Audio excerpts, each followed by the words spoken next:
Good morning, everyone. A very warm welcome to Avaana India Climate Week 2024, which we are curating across the three cities, Bangalore, Mumbai, and Delhi. But of course, for this roundtable, we are meeting online because we have a very diverse panel from all across the nation. A very warm welcome to all of you, and thank you for all of you being here. I would like all of you to please give a very short intro before we begin the session. Let's start with Swapna. Why don't you start, and then I'll ask everybody one by one. Thanks, Vartika. Again, thank you, everyone. Very diverse panel. I think the idea, and again, I'll just give you a brief of why Avaana Climate Week started last year, was the idea that there are great ecosystems like New York, San Francisco, London, where everyone is converging, but they're very local in nature, really brings nothing to us other than the capital. But a lot of it needs to be done locally on India, on ground, and bring diverse set of stakeholders together. And again, as a VC player, of course, our interest is to find the best startups, invest in them, make money. But as a VC, we can't just put money and forget about it. It has to be about building the ecosystem because climate is fairly new. And with that, we started Avaana Climate Week. And I think last year was the experiment, I would say. This year is more prototype. I think we have now learned what works, what doesn't work. This year, I think Vartika and team have done an amazing job of having field trips, roundtables, women-focused events, CSO mixers, and multiple other things. So I think it has given us the kind of stakeholder appetite for various things, and we will continue to improve, innovate, and move forward. But I think I just want to acknowledge the fact that Avaana team would not be able to do it without the diverse set of stakeholders that have been there, from RMI to Rainmatter to CPI, to CEEW, to everyone else in the ecosystem who has really, yesterday, in fact, we were joking, it was Spectrum Day because we had a field visit at Aarti Industries, then we had alternate material, which Mirik had chaired. So I think really what we are pulling off is a function of the entire ecosystem. So heartfelt thanks to everyone to help us do this. Amazing. Thank you, Swapna. Arun, I would like you to introduce yourself, and also a very big thank you for connecting me with some of the folks here on the roundtable today. Yeah, you're welcome. I don't know if I connected you with any of them because most of them are new to me. So good to meet you all. My name is Arun. I work for Climate Policy Initiative. CPI is a analysis and advisory organization which works in the intersection of climate and finance. So I take care of two things. One is the Global Innovation Lab for Climate Finance, which is our flagship global initiative, an incubator for innovative climate finance instruments. So the India part of the program I take care of. And I also look at mobility and urban initiatives, given my previous experience in deal advisory in the space in different consulting firms. So yeah, thanks. Good to be here. Look forward to the conversation. Amazing. Thank you. Rohan, I'd like you to introduce yourself next. Good morning, everybody. Glad to be here, and thank you for having me on. Mirik would have been probably more appropriate who I represent. So I represent Spectrum Impact. I'm the CEO of the family office, and this is the family office of Mirik and his family. Mirik Gogri is one of the promoters of Aarti Industries, which is a specialty chemicals company. And thank you, Swapna, for those fine words in the beginning about Spectrum in the beginning. So, we are impact-focused family office. We look at, impacting the ecosystem through debt, equity, and grant, and also working on building some initiatives for the country on a philanthropic side. And yeah, I'm just happy to be here. I mean, we're very keen on making sure that the ecosystem sort of gets built out and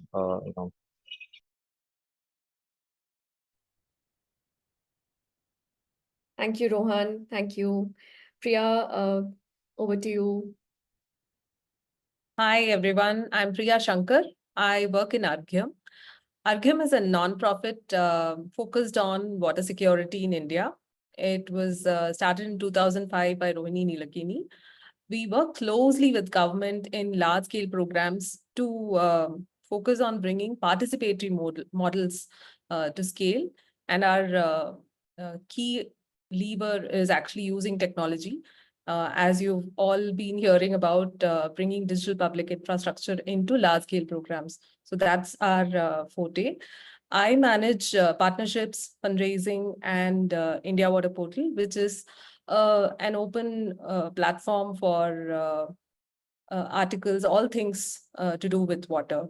So happy to be here. Primarily, we actually work mainly in rural water security. Many years ago, we were working in urban water and sanitation.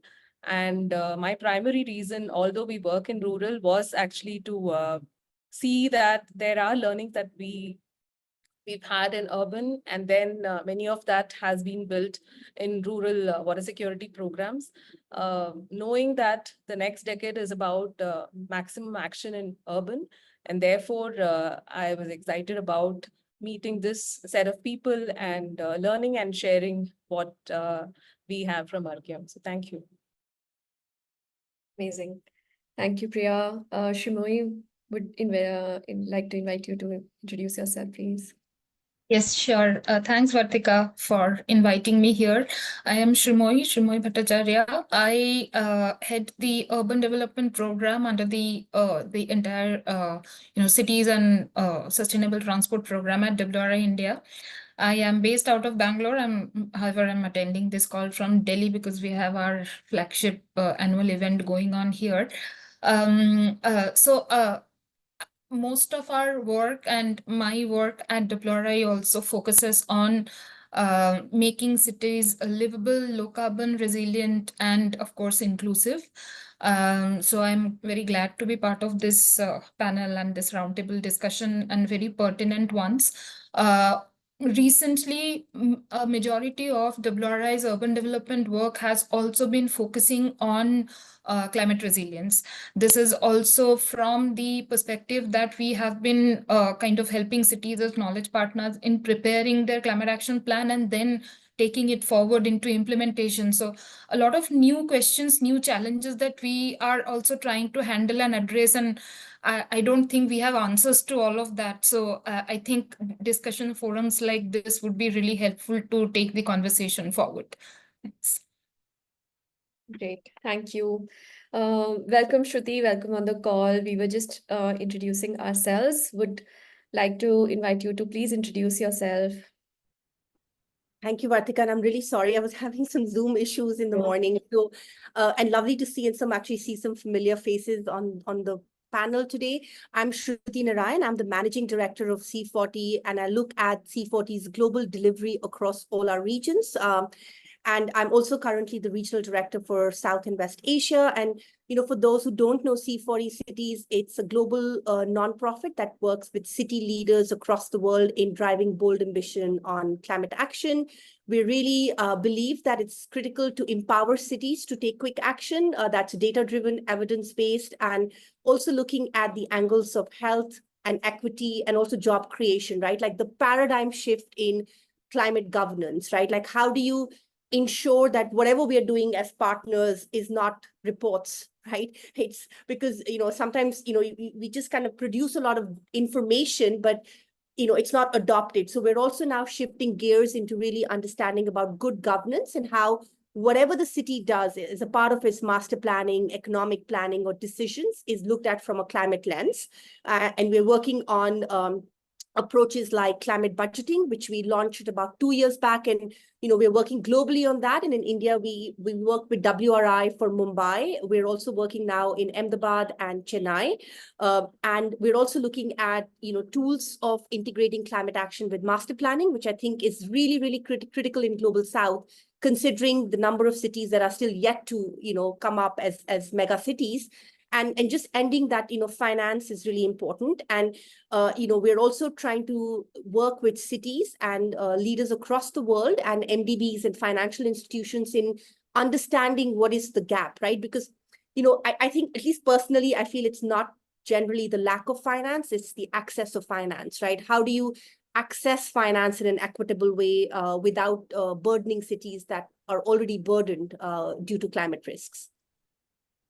Thank you, Shruti. Thank you.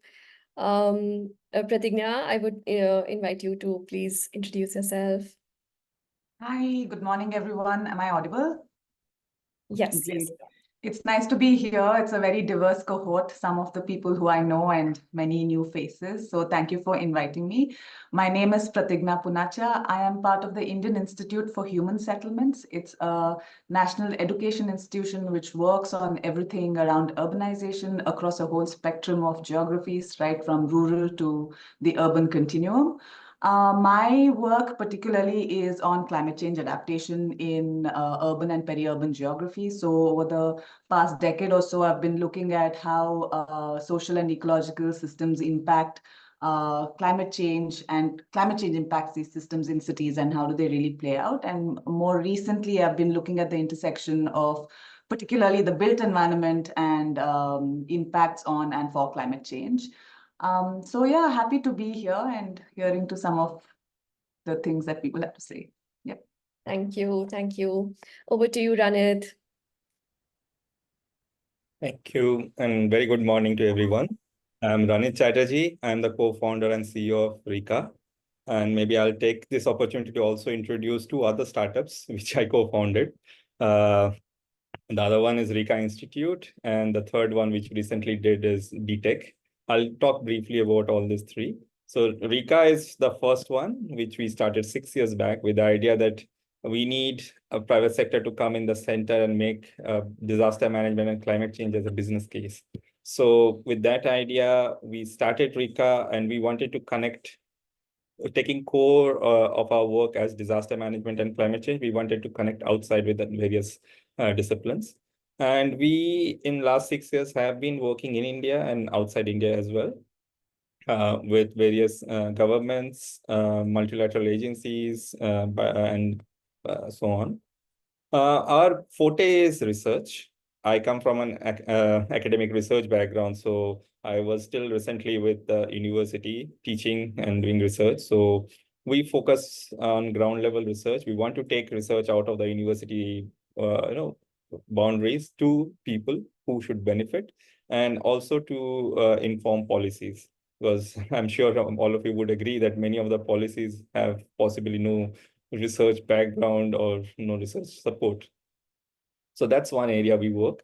The second startup, which is a non-for-profit one, we try to support governments and NGOs and other academic institutions in conducting trainings, capacity building exercises, developing course modules, including for schools. How do you integrate disaster education into the school education?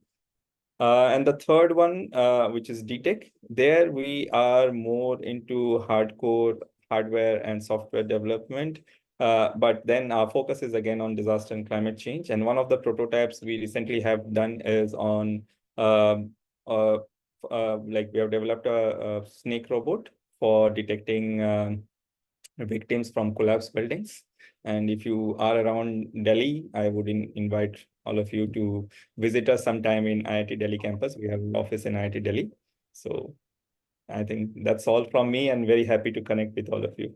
Thank you. Over to you, Kartika. Thank you. Thank you, Ranit. Aparna, last but not the least, please introduce yourself. Thank you. As they say, saving the best for the last. I'm joking. Hi, everyone. Good morning. Wonderful to be here. Thank you, for the opportunity to participate here. And good to see, I think, as a few of you already mentioned, familiar faces. So Vishwas, of course, and then Rohan and Shruti. So wonderful to be all here. Ranit will definitely take you up on that offer. I'm based in Delhi and would love to come and see, all the innovative products that you just talked about. Very quickly, I'm part of the leadership team here at the Blended Finance Company. We've essentially set up shop last year, so still a fairly young entity, but the idea really was that blended finance in India is now really scaling up. It's at an inflection point. So how do we really work more with philanthropy, government, as well as commercial capital to help scale up and also increase the velocity, so decrease go-to-market time of transactions in India, which typically has been and even in the range of say 1 to 2 years for some of the structures. So we really felt that there was a need for an entity such as TBFC in the market So last year, with the support of the Michael and Susan Dell Foundation, as well as Asha Impact, the founders, we set up the blended finance company to work, with different work across the spectrum of capital, so to speak, to really support social enterprises as well as non-profits to really help scale up our impact objectives in India. So that's really what the blended finance company does. Happy to obviously double click when we go deeper into the conversation. We're working across sectors and would be very happy to talk about some of the structures that we're already talking about. Maybe one thing which is very relevant for the panel today, I don't know if some of you had the chance to see, I guess, the news about the bridge that collapsed in the Bokaro district just this morning. I think that just got me reflecting, especially as we were kind of coming into this conversation today on how pervasive the whole climate change conversation is, and was fortunate to be part of some of these discussions with CDRI earlier this year as well. So there's already, conversations happening to say, how do we make our infrastructure more climate resilient? So yeah, really looking forward to today's conversation. Again, thanks everyone for having me here. Thank you, Aparna. Okay, so a very big thank you to Vishwas and his team at CEEW in co-curating this roundtable and inviting all of you here. Vishwas, thank you so much. Push, Mahana, who are also on the call, thank you so much for helping with everything. Over to you, Vishwas. Please introduce yourself and let's begin. Yeah, thanks, Vartika, and thanks to Avaana Capital for giving us the opportunity to co-organize this. And I must thank all the speakers as well who have made time to join us here online. So let's try to make best use of the time that we have. I am Vishwas. I lead the climate resilience team at the Council on Energy, Environment and Water. We are a not-for-profit public policy institution based out of New Delhi. In climate resilience team, we work across different sectors to plan climate change adaptation in a better way. At national scale, we work with National Disaster Management Authority and MOFCC. In states also, we are now entering into a few states apart from Maharashtra, where we have been active for past 2 to 3 years already. At city level, we have so far worked with Thane city, but then we feel that our heat action plan work is going to take us to few more cities in India, and we are really excited to talk about it as well.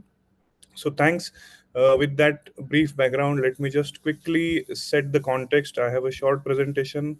I mean, most of you are aware about the topic and are very well versed about the topic, but I think it's worth to just set it in that sense that, let me just share that screen.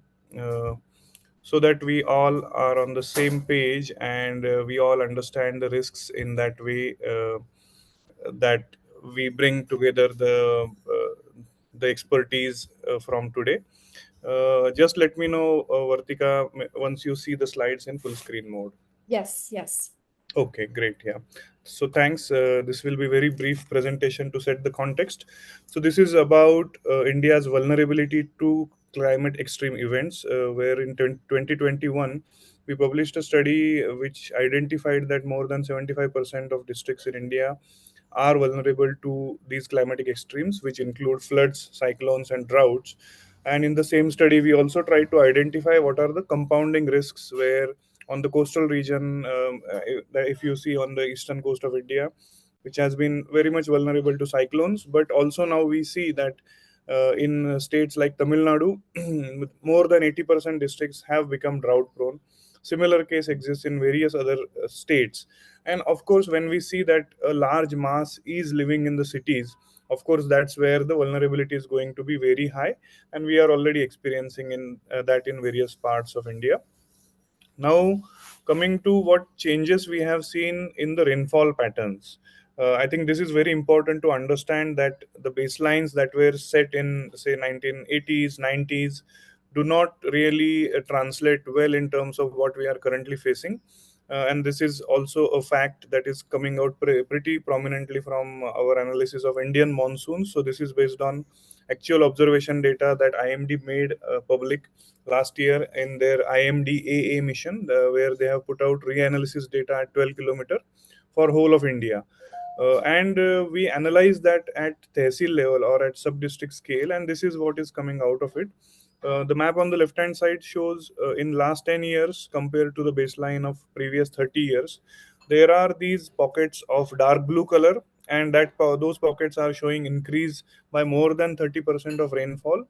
And surprisingly, these pockets are falling in dry states like Gujarat and Rajasthan. So this isn't a new fact, but this fact like gives us a bit of sense of how do we quantify where it is actually occurring and how much of change has really occurred. On the other hand, Indo-Gangetic Plain is showing shades of orange and red, which is indicating a decline of nearly 20% rainfall over past 10 years, which is also a concerning sign. But where does this rainfall come from?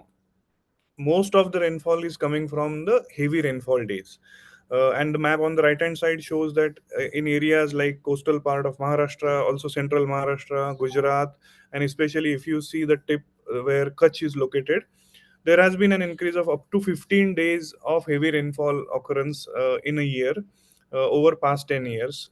So this is also a new fact that is coming out of it, that the western and more or less central western part of India is going to face is already facing more challenges in terms of heavy rainfall days, and that's what we are seeing, flooding occurring throughout these states. But flooding is also occurring in various other parts of India, and of course the cities have to really deal with it. So this is about the rainfall change that we have seen. Now talking about heat as another prominent challenge, and of course again similar regions of Maharashtra, Karnataka have seen an increase in number of hot days over past 10 years, and that increase in the tune of nearly 10 days per year.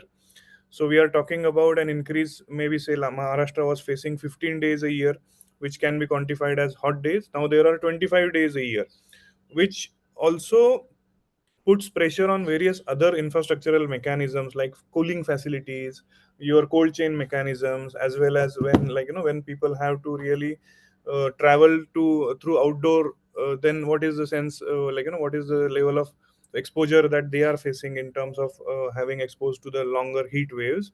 And overall it is basically extending the duration of heat waves. That's also very common. We have seen this year we faced almost 4 heat waves throughout these 4 months of summer.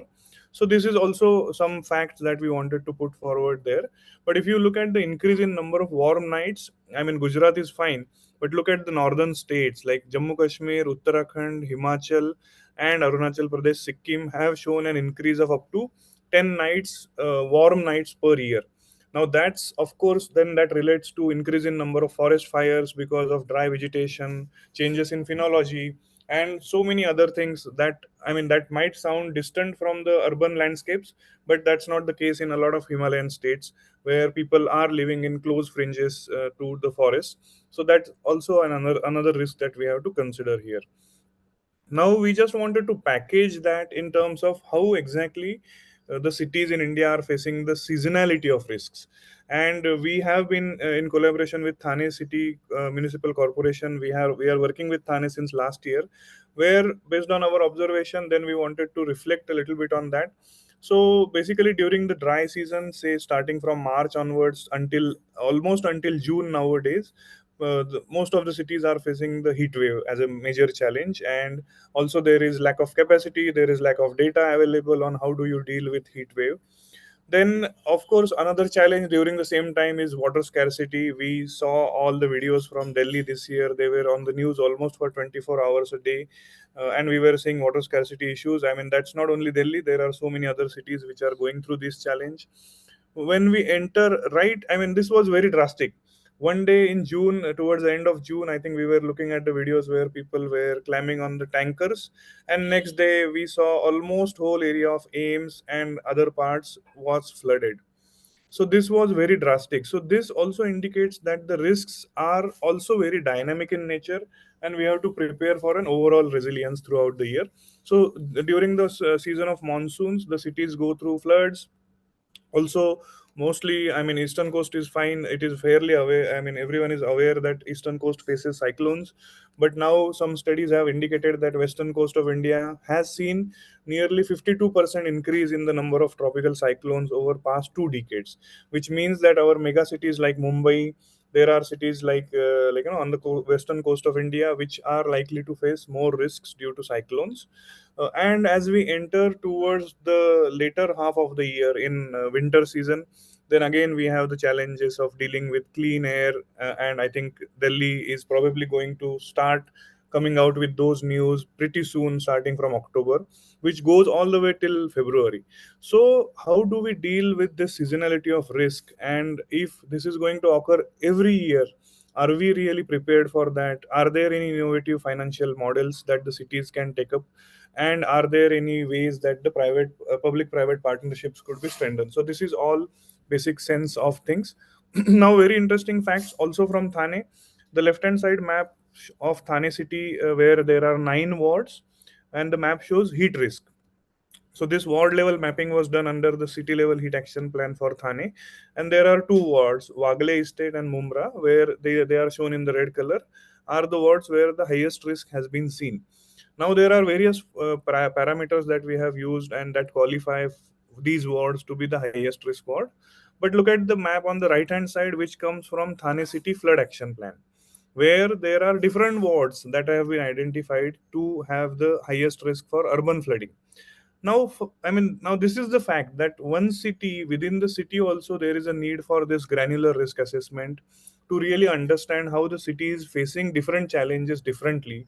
And for that, of course, then the data, the capacities of stakeholders to really take these decisions, and really again it comes down to financing. Do they have a climate budget that allows them to take action on these things? Are these activities qualified for planning activities when they do the planning and budgeting exercise? And I think, of course, WRI, 40, various other agencies have been in that space of developing climate budgets, etc. So we will also hear on that aspect as well. And this is the last slide. This is again to talk about the air quality forecast mechanisms, where we have been able to set up a station, and the data, etc., is coming for Thane, where we are able to monitor PM 2.5 and PM 10, but not only monitor but also forecast 3 days ahead of time what will be the air quality, and based on the inputs from like Department of Environment in Thane city, we are also doing source mapping, and then the municipal corporation is supposed to take action on the points of pollution, and really then we should be able to see moving towards cleaner air in near future.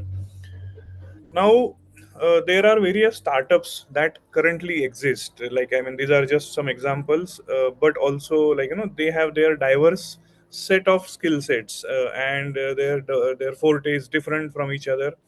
So the idea for today's roundtable is that how do we come together as an ecosystem where each of us bring our set of expertise, our set of knowledge, and our set of identified problems. And like, if we all agree, I think more or less we all agree that the problems that we are trying to solve are of the same nature, but we are trying to solve it from different dimensions. So how do we bring together everyone in order to solve these problems?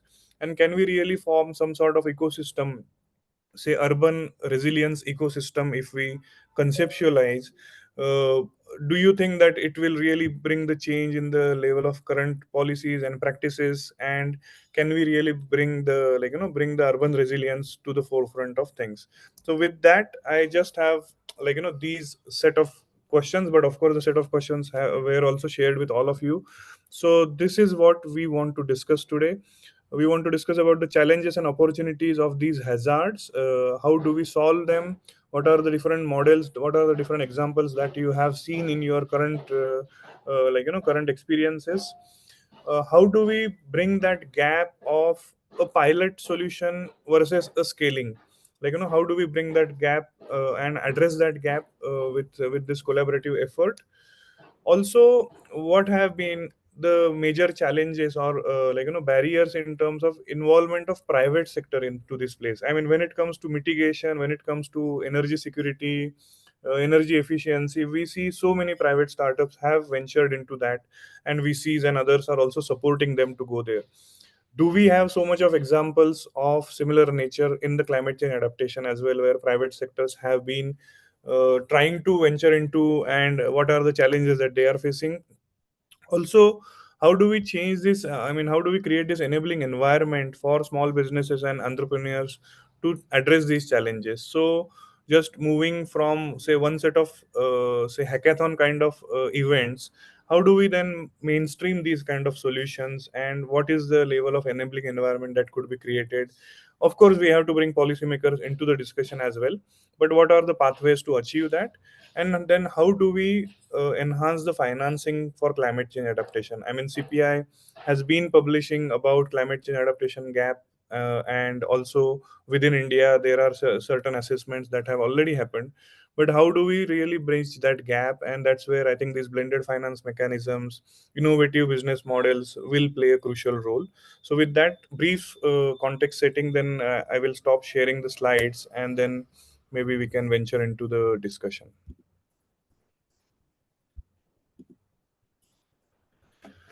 Okay, great. So then maybe can I invite Shruti to just get started with the discussion? And I have a specific question for you.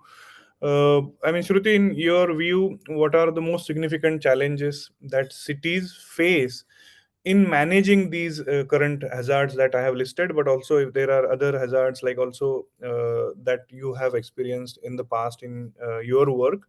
And in your view, how do these hazards or these challenges vary by region? If you could just put forth some examples as well.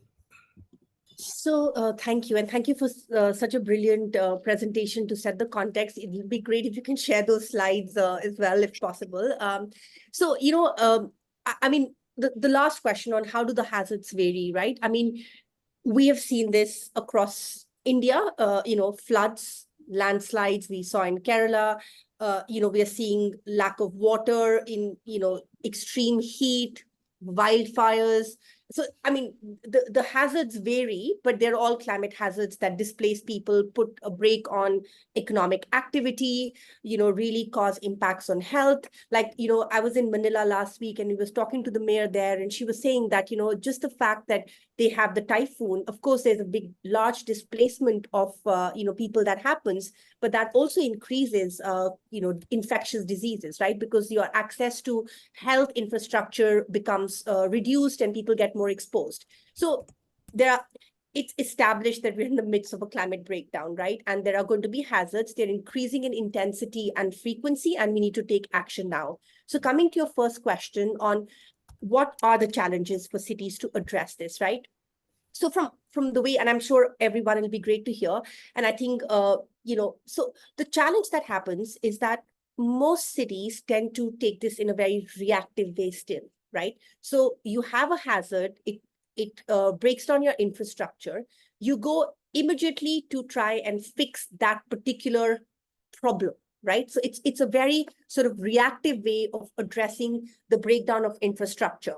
What that does, and I think there have been several studies that have established this, that, every dollar that you spend in sort of reactive infrastructure development, you're actually, in addition, you'll probably need another $5 or something, because climate hazards will still come. It'll come to a different place or a different, like one bridge collapse today, you'll go fix it. But if you systemically don't address the issue, you will have another bridge collapse somewhere else. You'll have a landslide somewhere else, right?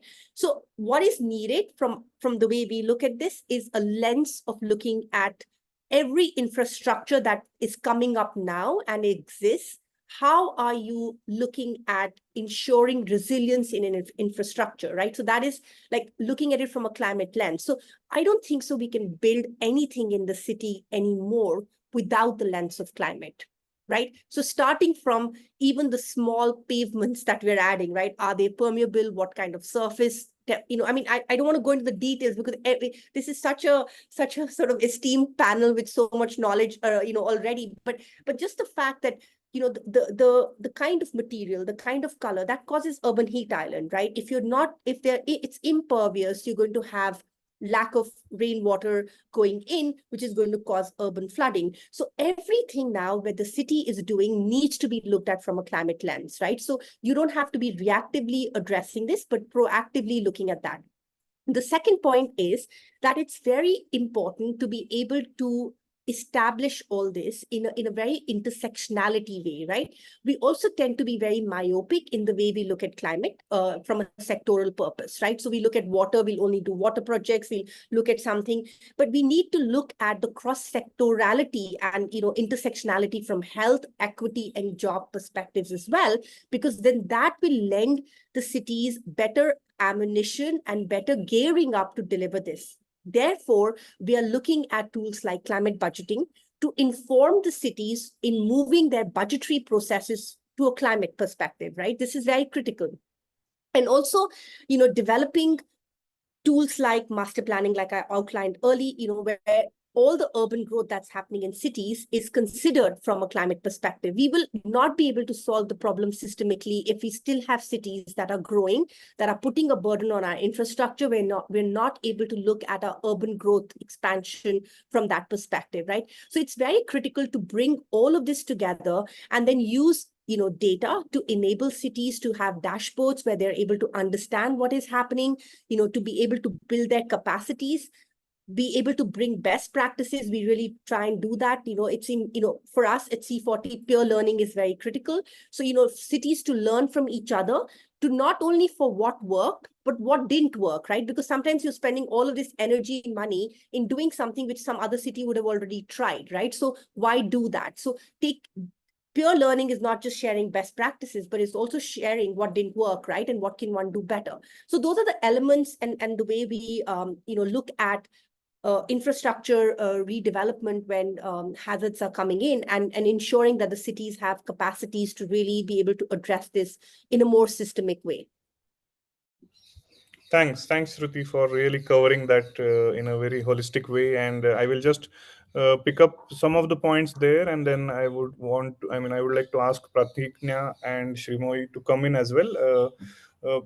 Shruti, you talked about the infrastructure and how do we think about that infrastructure in a way that it's more climate resilient and we plan for it accordingly. So Prathijna, if you could just share some thoughts on how this infrastructure could be adopted, and do you have any examples in mind, especially in terms of, say, green spaces for heat, or even nature-based solutions for that matter, for any of these challenges, heat waves, floods, and cyclones? Absolutely. Thanks, Vishwas. And also thanks, Shruti, because a bunch of things that you said resonated so much to also what I wanted to say. So even before we think about examples, I think there are some fundamentals that one has to keep in mind, and just reiterating what Shruti said. So really things like thinking about, climate infrastructure is one thing, but thinking about it from a systems perspective, there are impact on climatic impacts on infrastructure will sort of cascade into several other things. And just as you also had set the context, risks are not sort of coming one after the other now. Risks are compounding. This whole, the IPCC report this time really highlighted the ideas of compounding risks and cascading impact. So to say that, risk of a certain kind will then flow into different sectors, but also be compounded by different hazards coming together, therefore producing more risk. So thinking about it systematically and systematically and holistically is important. And the second thing really is, institutionalizing some of these things. Right now, we do think of, perhaps discrete infrastructure systems, and in very discrete ways. But how do you think about making this a process? How do you sort of involve it and include it in the institutional agendas? How can we make it part of every mandate of infrastructure building? I think becomes rather important in thinking about how do you build resilience. And now responding specifically to examples of how infrastructure can be adapted. So I'll reflect from some of the projects that I have done. So a couple of years ago, we undertook a big project on urban agriculture and looking at if urban agriculture has outcomes for sustainability and well-being. And I think what we found was, although in many cities, this thing around urban agriculture, balcony gardens, urban gardens, for instance, rooftop gardens are coming up in a big way. and in a very disaggregated manner, yet there are significant outcomes for how it contributes to enhancing sustainability outcomes, both in terms of environmental sustainability, in terms of what it does for the air, what it does for biodiversity, what it does for soil health, all of that, but also in terms of material well-being and subjective well-being. How are human beings feeling around, having a garden in their backyard? What is it doing to their mental health? So things like urban agriculture, things like these gardens, though small in scale, if it can, and then we also see actually the role of the private sector in sort of enhancing something like this, like so many private sector companies that have now cropped up in different cities that enable people to set up gardens. So in a way, they are actually, providing an impetus to increase the number of green spaces in the city. And when you look at it from a city level, these small disaggregated, rooftop gardens, backyard gardens do add up to a significant number of, green spaces in the city. And then the green infrastructure of the city is increased, which has, of course, multiple benefits in terms of, in terms of how it acts as flood, resilient systems, or it acts as systems that sort of deal with air pollution and things like that. Yeah, so what I want to say is basically small solutions can add up to large outcomes for infrastructure, resilience, and sustainability. And so we may not want to, we may also want to think about things that are not very expensive at the whole scale, but can start off as small initiative, but when put together at a city scale, can sort of increase the resilience of infrastructure, and not necessarily always hard infrastructure, but also thinking about it from soft infrastructure like these small scale gardens. Yeah, I'll stop at that. Yeah, thanks. Thanks, Prathijna, for bringing those examples, but also highlighting the fact that we have to think of it again. I mean, touching upon the point what Shruti said, not in a reactive way, but really thinking of it from that systemic approach, and how do we then bring that change in terms of how people are dealing with these risks, and even these smaller changes, as you rightly highlighted, that I mean that can make a big impact in terms of enhancing mental health, but also addressing the challenges that that are currently being faced in terms of heat waves and increasing temperatures, but also if it could reduce the runoff by capturing some of the water and really lead to reduced flood occurrences, etc. Thank you. Shrimoyee, do you want to come in? Yes, thanks, Vishwas, and thanks to you for laying that so well in the introductory presentation. And much of what I want to speak has already been spoken, but I would just pick up the thread from there, from what Shruti has mentioned and Pranjit has mentioned, Prathijna has mentioned later. So at WRI, we put this from our experience of working with cities in this loop of things. It's basically data, pilots, policy, projects, capacity, and again feeding to data. So it's almost a feedback loop of things that we need to crack to make things work for climate resilience. Totally agree with the fact that, or the need for intervening early in the system. And that starts from practically the procurement process. Often we see that climate resilience or adaptation solutions come as an overlay due to various pressure points that work with city governments, which almost seems like a plug-in to what has already been done.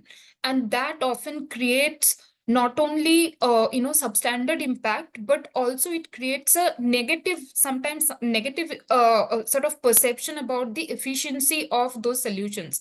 Let it be NBS or let it be anything else. So for example, one instance could be that we have heard that there are these greening solutions on, say, large flyovers or metro pillars and surfaces. Now, to even make those surfaces green, you need to from the very beginning, think about what is the construction technique and durability of those pillars, which can then take on that green surface. And there has been a lot of, we have seen that apprehension coming in from authorities in implementing such solutions because they have not thought about it from the beginning. Same with, on top of flyovers, on top of, metro, the rails, how do they really drain out the water that comes from heavy rain? And which was, as you have laid out, that most of the rainfall, though the average may not be varying a lot, the devil is in the detail. A lot of these events we are getting as heavy rainfall days, and then the infrastructure is not able to cope up with that. What do they? There is excess water coming in, and there are these dry spells in the city, and we knew that everybody in Bangalore almost struggled with water scarcity this time. So we need to intervene early in the system, which then practically requires how do we change the existing paradigm of how do we even envision projects. And that starts from the planning, design, and intervening in the procurement process itself. So that a climate resilient solution has to be built into the design starts from its DPR, and that requires capacity. Now, we as an organization, we have been closely working with city in various fronts in building this capacity, handholding. But, we do really feel that at some point, this has to really seep into the system in a much more stronger and institutionalized way. Otherwise, these plugins will keep on happening. And the moment, a particular organization who has been supporting pull out the plug, and then everything sort of falls apart. That should not happen. So this whole capacity building and continuity of that capacity that has been built need to inform project design from the very beginning. I'll just say one more thing in terms of, because we are talking about adaptation resilience in urban infrastructure projects. So apart from NBS, there are two critical aspects. One is material, another is design and construction standards. So when we come to material, sometimes for large scale infrastructure is almost a catch. The materials which in general perceptions which are durable also most of the time have higher greenhouse gas emission footprint. When you talk to cities, their easy choice is to do concrete, steel, and this kind of metals because they, of course, are more proven to be durable during any kind of hazards. But at the same time, they are the ones which creates this entire value chain of very high GHG emissions. So it's almost a catch, and this catch needs to be broken, and there is need for a lot of data and evidence to come in that at that scale of infrastructure, what really works.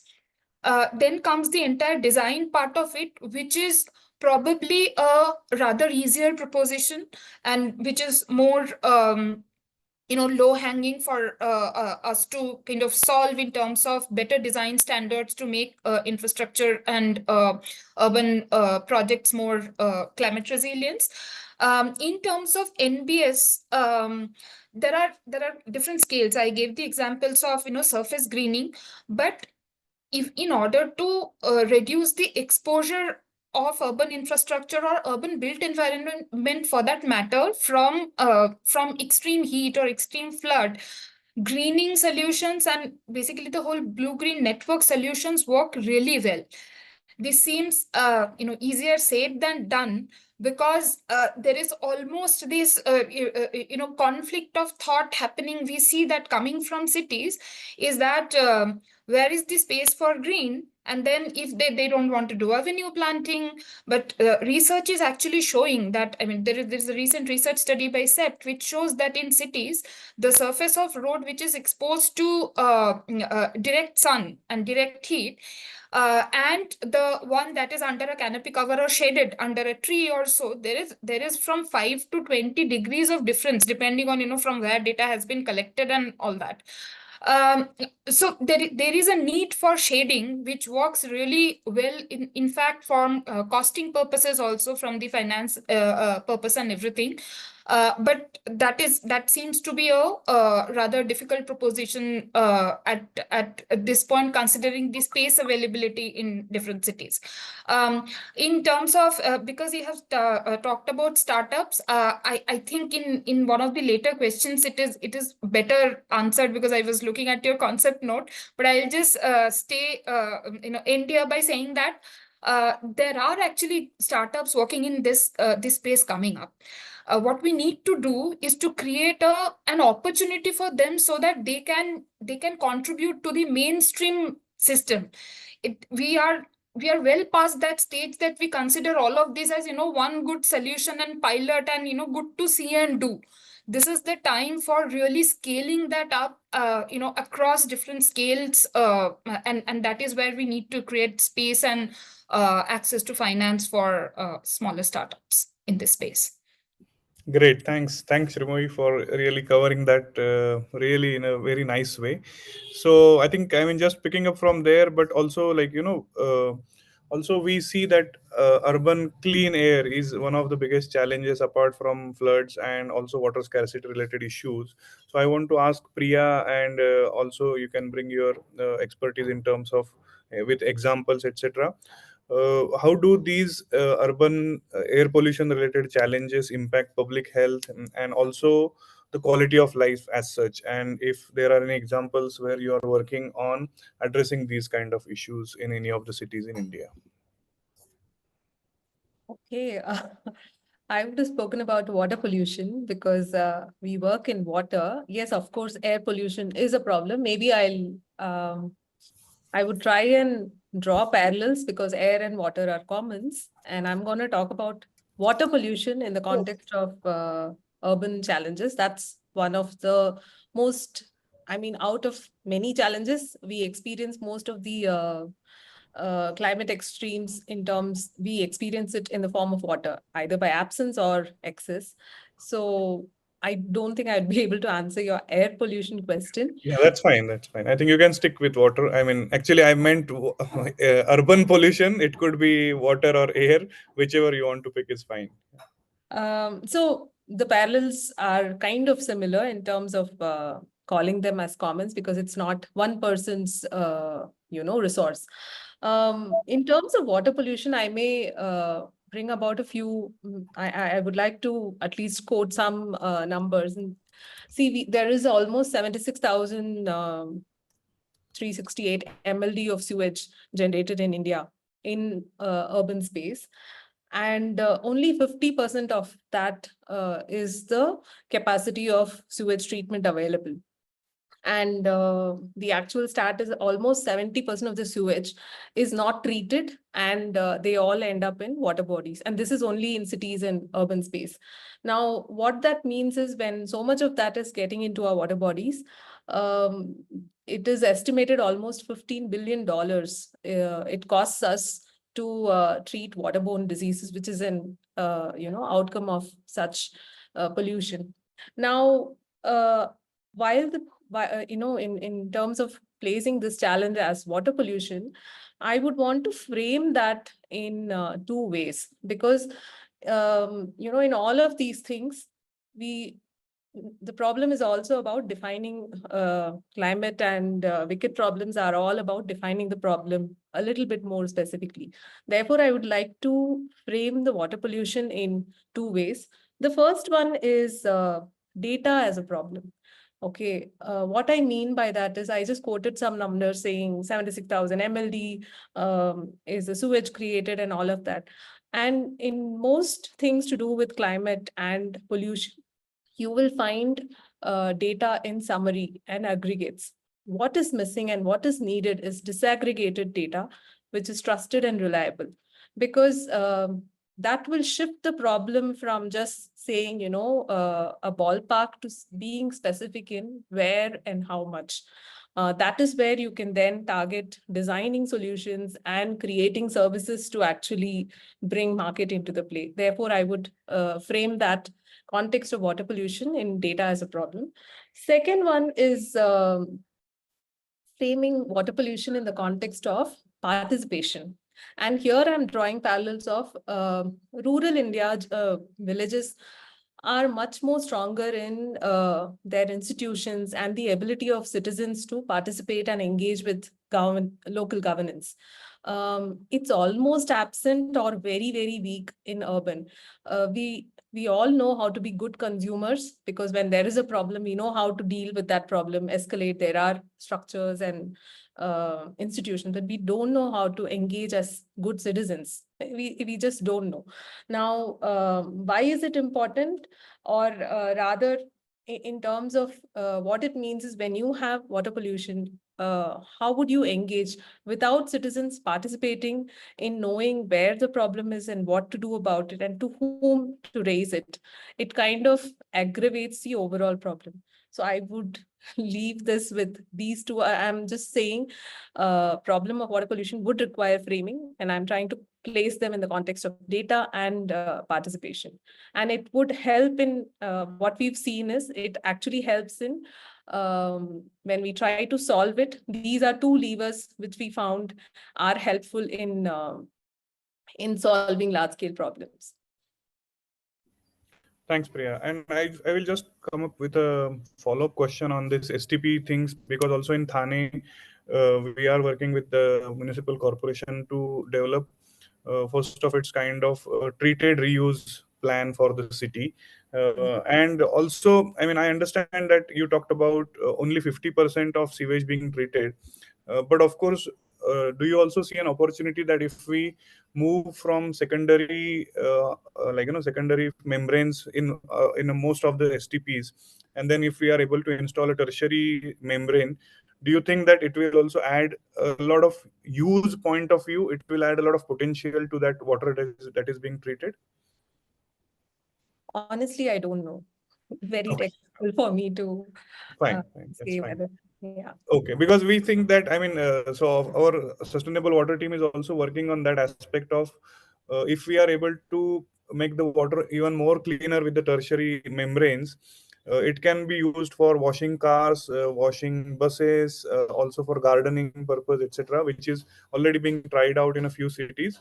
But we see that that potential might help reduce demand for demand on potable water for non-potable purposes, so that at least the potable purpose water gets secured and we are able to utilize all these treated water for other purposes. So that was just a thought.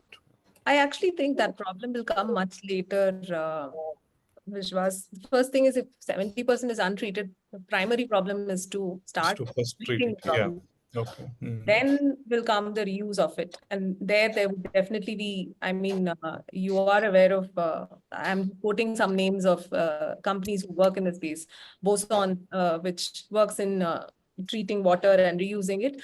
They've been successful in finding uses besides, garden and all of that, is actually selling those water to laundry and car wash and many other services.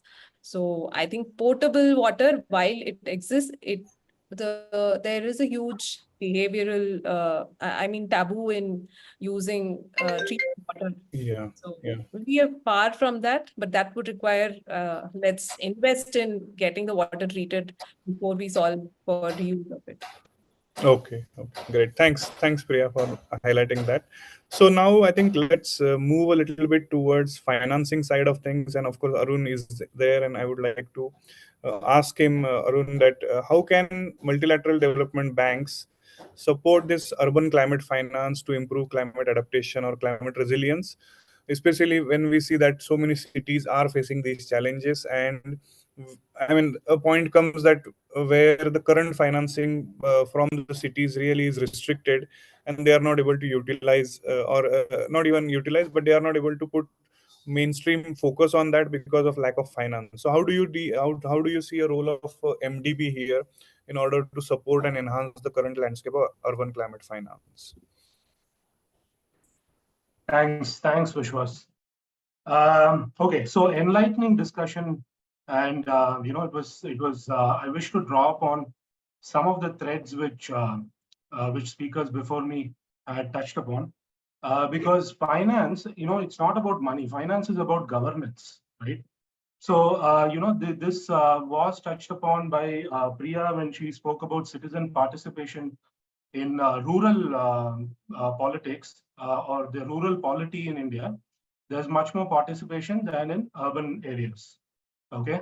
So governance is, of course, one of the aspects, one of the levers of governance is participation.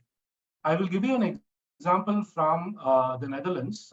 There's a body called, you can call it a government organization, but it has its own elections. It's called Rijkswaterstaat. Basically, it looks after the water infrastructure in the Netherlands. And it's been around for maybe 600 years now, right? It's been literally the name might have changed, but the body and its functions has been around for 600 years. So what it basically does is that because the Netherlands is a very low-lying country, and they've worked hard to build their dikes and pump out water and reclaim land, it's very important that you do a periodic upkeep of the infrastructure and also explore new areas, and also ensure that there's no ingress of salinity into the land and so on, right? So this body takes care of that, and it has elections like the government, but it works apart from the government, right? So now think about the level of participation it requires, because now the Netherlands is the world leader in water solutions, right? In terms of flood control, in terms of seawater diking and so on. But that does not happen overnight. It happened because of this participatory kind of organization, which has been around for centuries. Now, I'm not saying that we need to have an organization which has been for centuries to make a change in our cities, but beginning can be made by making our cities, improving the democratic participation in our cities. And it's a lot of people have said that before, and I think this discussion has been, this horse has been up to death. Finance is governance. I come back to it. So one aspect of governance is this, what I just said, participation. The other aspect of governance is data, right? So I think Srini and Priya both have touched upon data. So you might know that there are only 15 cities which are able to raise financing via bonds in India. And one of the aspects, one of the reasons why they are able to do is because they maintain their books of accounts, right? And it's published online as well. In fact, as an exercise, almost all the major cities were made to create their books of accounts, but none of them are continuing with it, right? So unless you have this books of accounts, a credit rating agency is not going to give you ratings. It's not going to renew your ratings, and you're not going to raise bond financing. And that's that can be one important source of finance for cities, which is already cash strapped. The other sources of finance are, of course, own source revenue, again, where we lag woefully behind. I will touch upon a little bit. And borrowings and central government transfers. Now, borrowings is where the NDB is coming. So it's a way of answering your question, but cities cannot tap directly into MDB financing in India.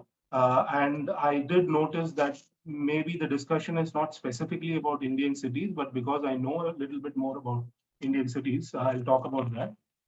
So cities cannot tap directly into MDB financing, BFI financing. So they have to go through the center. The MDBs have to go through the center and then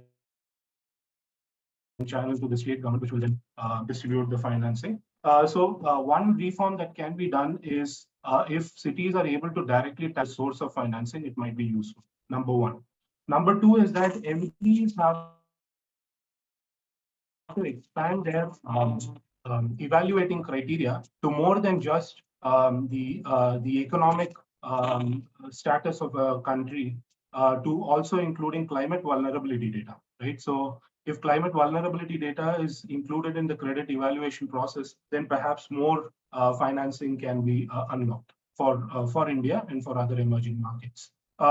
India is already a heavy borrower of, for example, 40% of World Bank's portfolios in India. The incremental borrowing can happen if we are able to show our vulnerability. The very useful charts which Vishwas you showed earlier. So that has to be built up as a narrative and said that, see, although we are borrowing so much, and although we are in a middle income country now, still we do have more climate vulnerability than others, and also the number of people who are exposed to this is also the highest for us, perhaps. The other is, of course, the MDBs are committed 45%. The World Bank Group has committed 45% of their loan book to climate projects. Out of that, 50% is going to be for adaptation. Now, of course, we have to work with them. We have to be active so that they follow through in their commitments. Right? This is not just in the air. The third part is also about expanding the suite of products and coverage for specifically climate-related finances.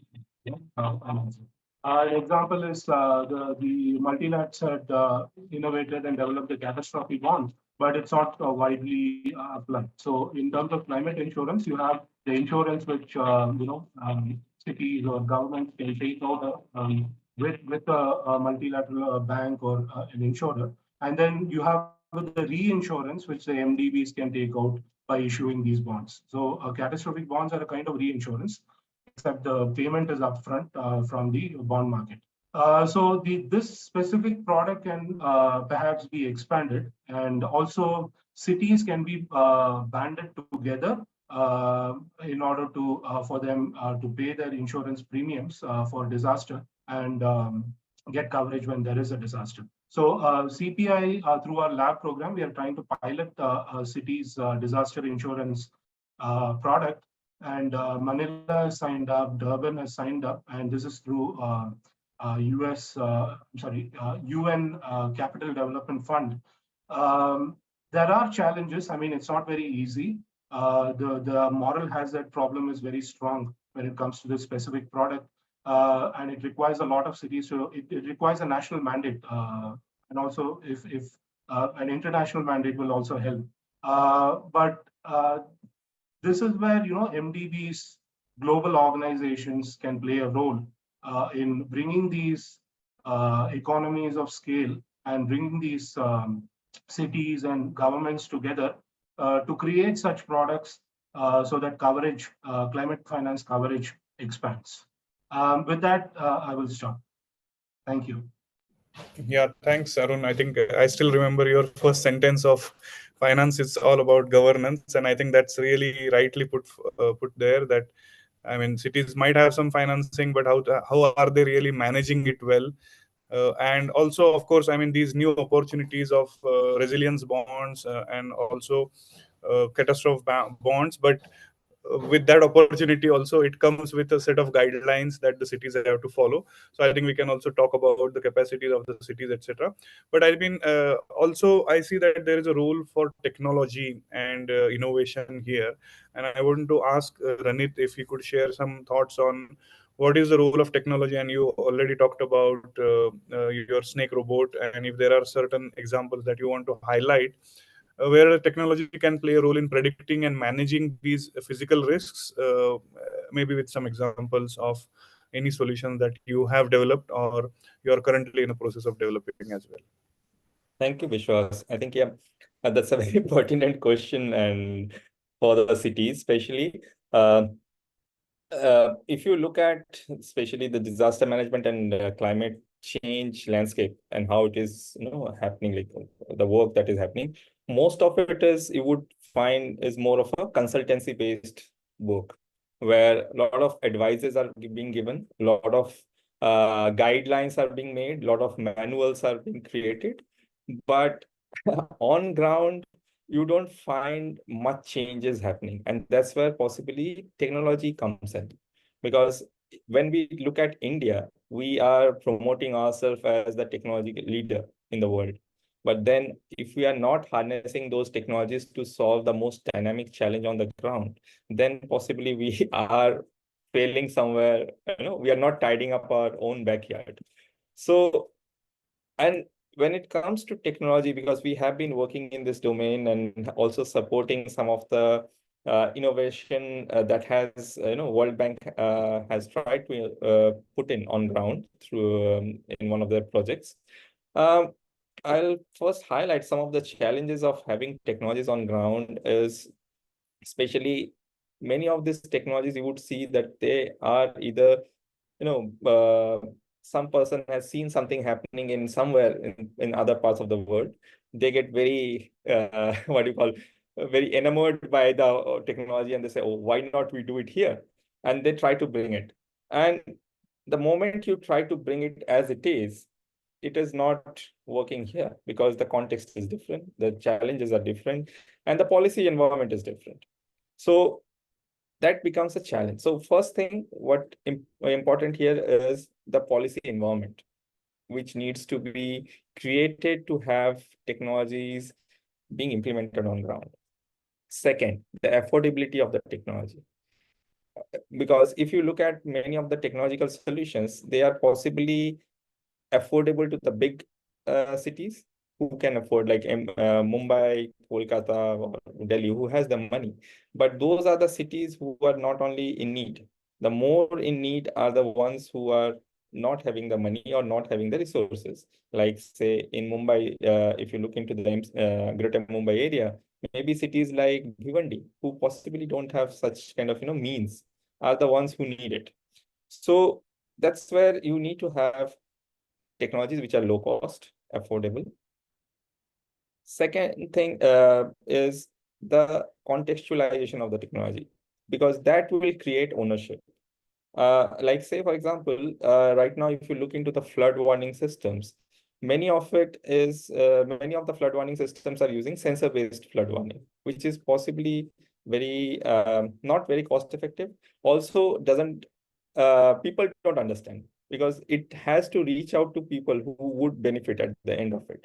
And what we are trying to do from RIKA is pilot a flood warning system, which is community-based. Because at the end of the day, for flood warning, you of course need to collect and create a data repository.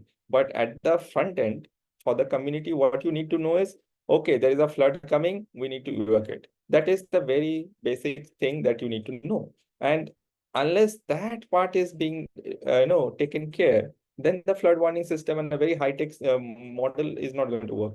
So we are trying to do some work on this. We are trying to test it in Kedarnath area with Wadia Institute of Himalayan Geography, Geology, sorry. Then that's the second point. Third point is all these technology solutions are drastically changing. Technology market changes. And if you look at many of these technologies, they are still being developed, especially when it comes to disaster management, climate change, they are being researched. And by the time they become commercially available, the whole technology has changed. So there is this time lag. And how fast can you evolve and take it? And the problem here is with the mindset and also with the availability of funds, that most of these technologies don't see the market. They remain in the university, in the research form, and they don't get applied. So we need an enabling mechanism to have funds. And here I will again try to kind of highlight, like say, for example, in India, we had the recent amendment to the CSR Act, right? Where the companies can put, the CSR for disaster recovery purpose. But when we are looking at disaster risk reduction, why do we focus on disaster recovery only? So the whole purpose of risk reduction is lost, because you cannot utilize that CSR fund. And then if the companies are not able to do it, so that again becomes a problem.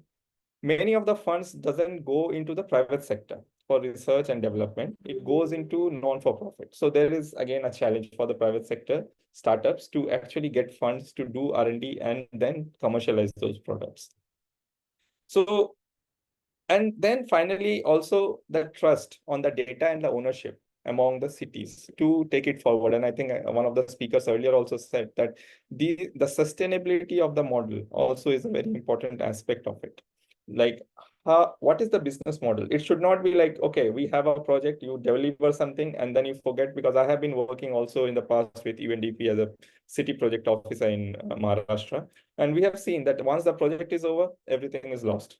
So how do you build a business case which cities can take up, where they have their own, or also cities can create their own innovation funds, they can have their own innovation hubs, and they can bring in multidisciplinary multi-stakeholders into it to create their own solutions. And it can be supported by startups who have interest. So there are other mechanisms through which this can be done, but currently this is where possibly we are lacking. And you would see that's why very few startups who actually focus on taking up technological solutions to the ground, because I think the challenge is they don't see it as a business case, and neither the large corporates see that again as a business case.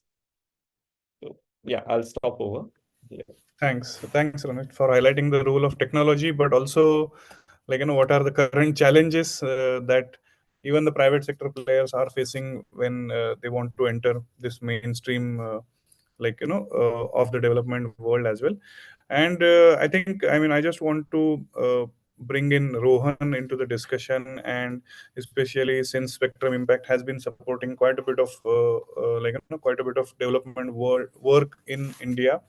And through your example, your experience, Rohan, if you could highlight if you have seen any innovative financing approaches that hold the promise to support these climate change related solutions, and especially if you could put forward some examples also from there.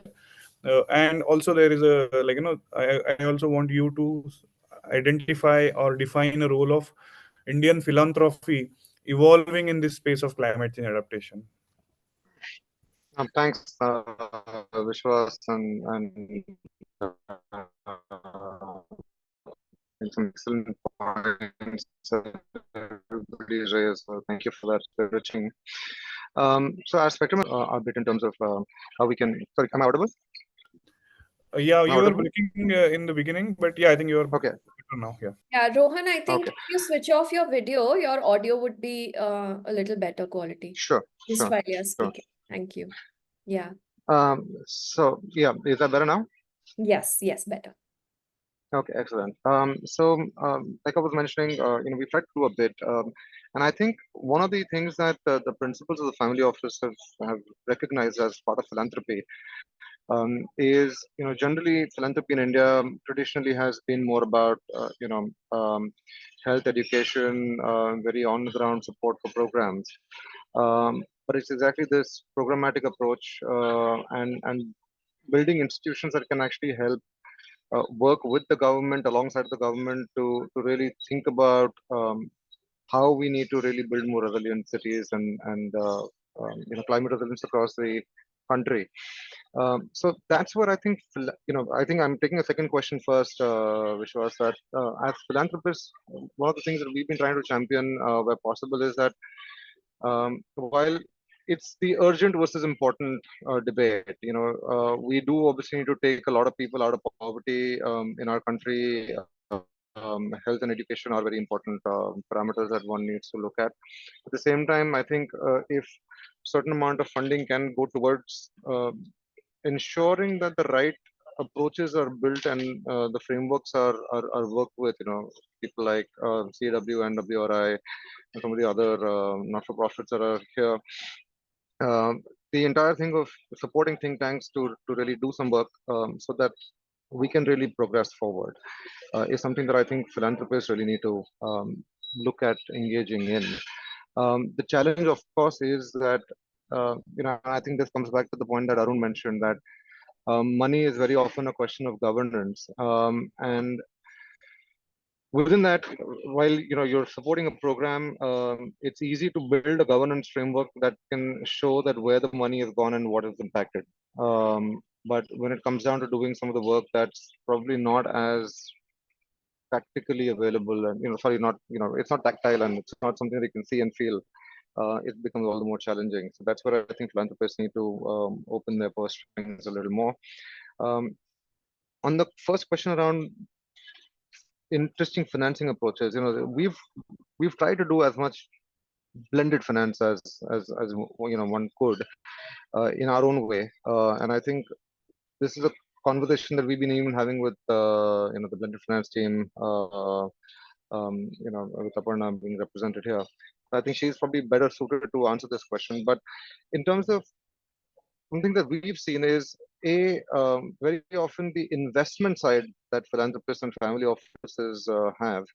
They typically talk more about equity and you're looking at startups from an equity perspective. And what we're recognizing is that things in the climate ecosystem, especially, you cannot take the playbook that we've had for the last decade and a half, where we've been funding SaaS companies, etc., which can work with equity.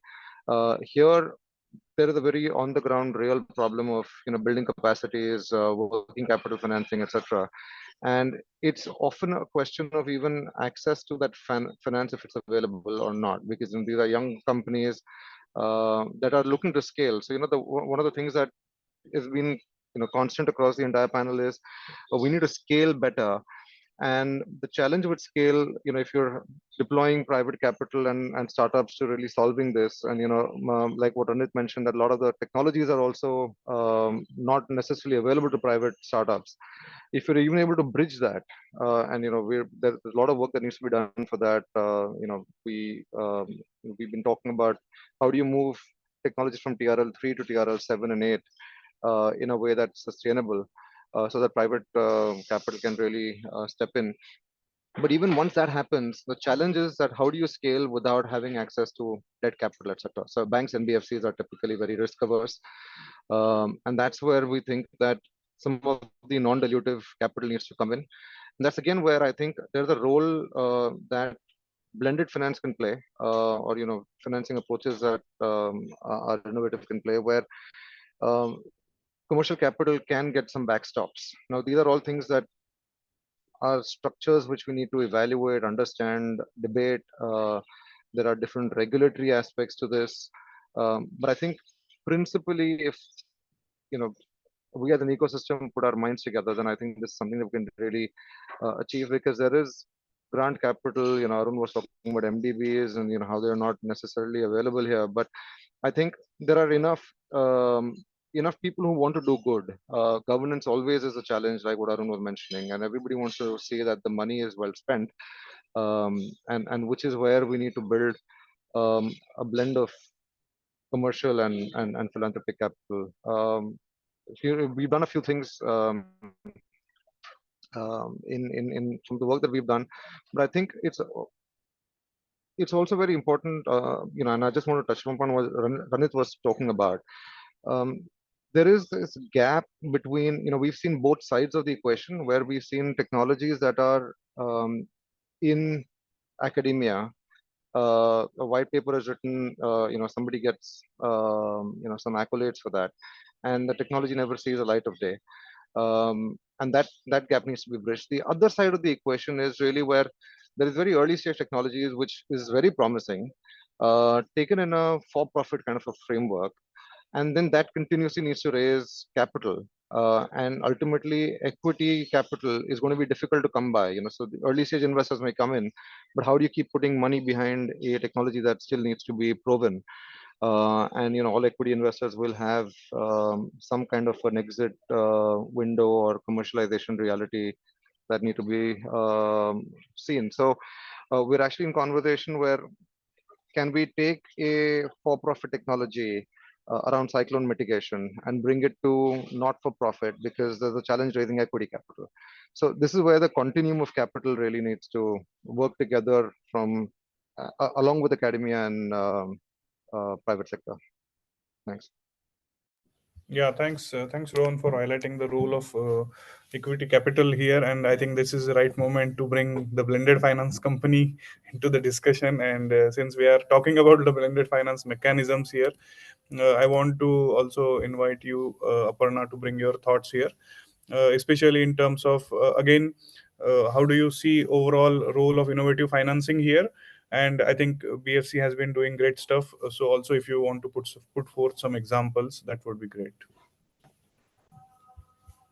Yeah, thanks Vishwas and Rohan for setting that up. I think before I jump into the financing mechanisms, I think also as a lot of you were talking, a couple of thoughts that came to mind. I think especially Arun around what you said and what Shrimoyee said, right? That finance is ultimately about governance and data.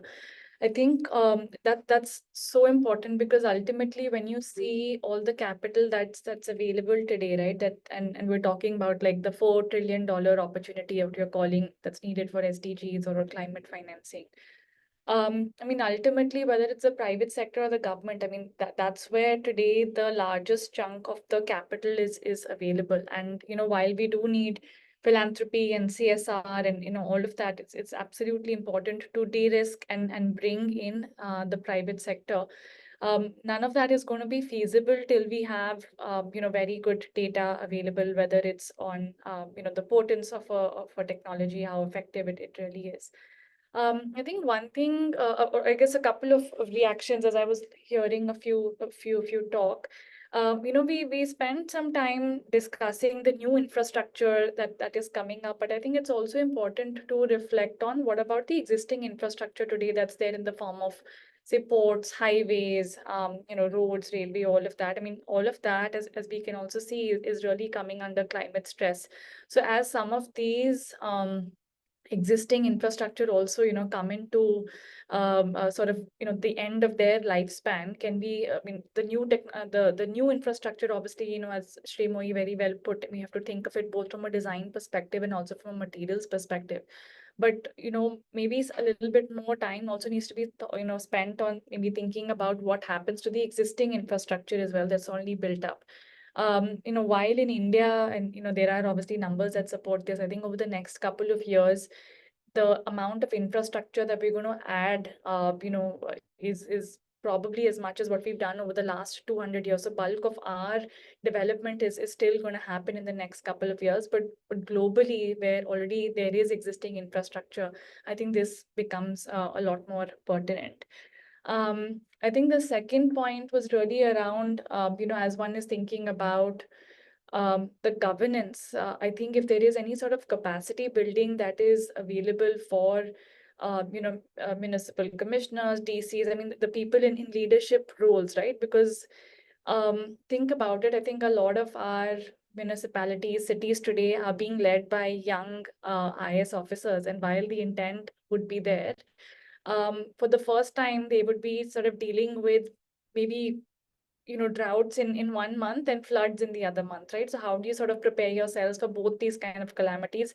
Especially Vishal reflecting, Vishal, sorry, the graphs that you were showing, right? The same regions that are very much prone to heat stress are also the regions that were sort of popping up in some graphs where floods intensity is probably the highest when we sort of look at it at a city level.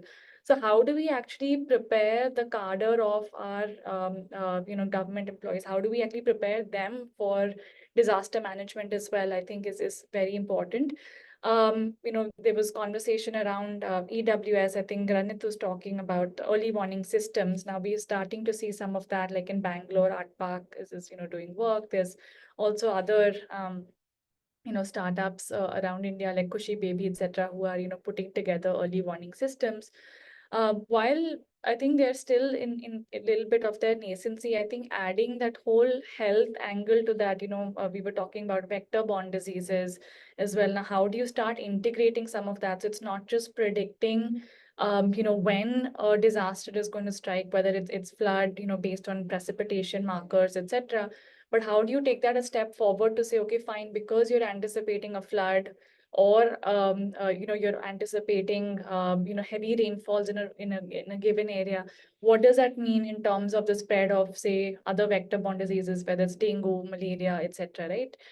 So just taking that maybe a step forward, and obviously technology has a big role to play here, and I won't get into the detail because that's already been talked about, but these are just some thoughts that came to mind. Now, when we start talking about the financing solutions, I'll maybe build on what Arun has already mentioned. So I think a couple of examples or archetypes that come to mind. One, of course, is, what Arun already mentioned, is more like parametric insurance that we're starting to see now emerge as a potential solution, which then equips cities or, whatever is the right level of aggregation, whether it's a municipality or a state, to give them those funds early on to respond to a climate related disaster rather than post the event happening.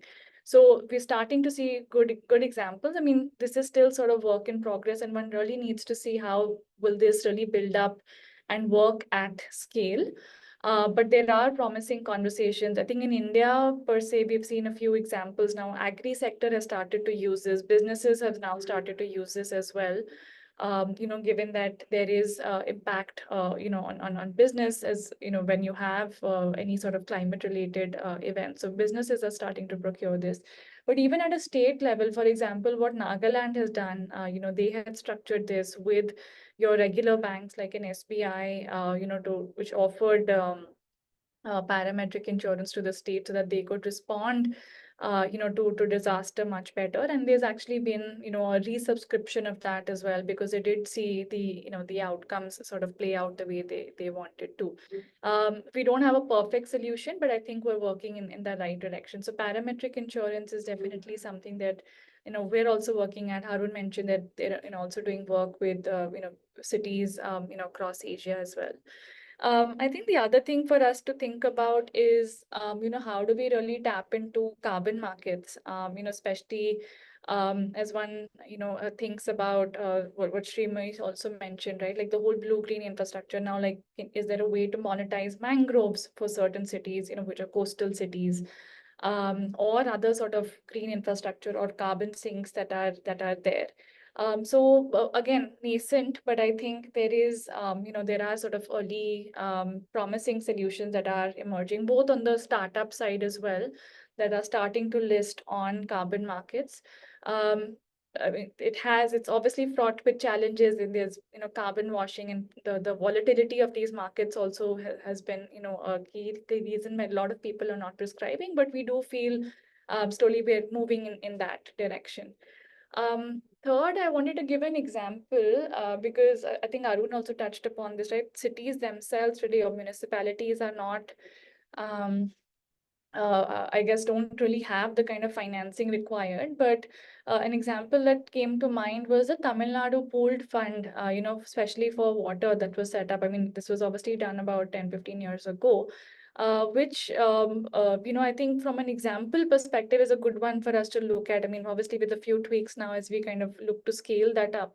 But that was actually where, 10 or 13 different municipalities did come together, and the state provided a backstop mechanism, as well as then a bilateral agency, I think it was USAID in this case, that provided a further guarantee to that, so the bond was actually prescribed.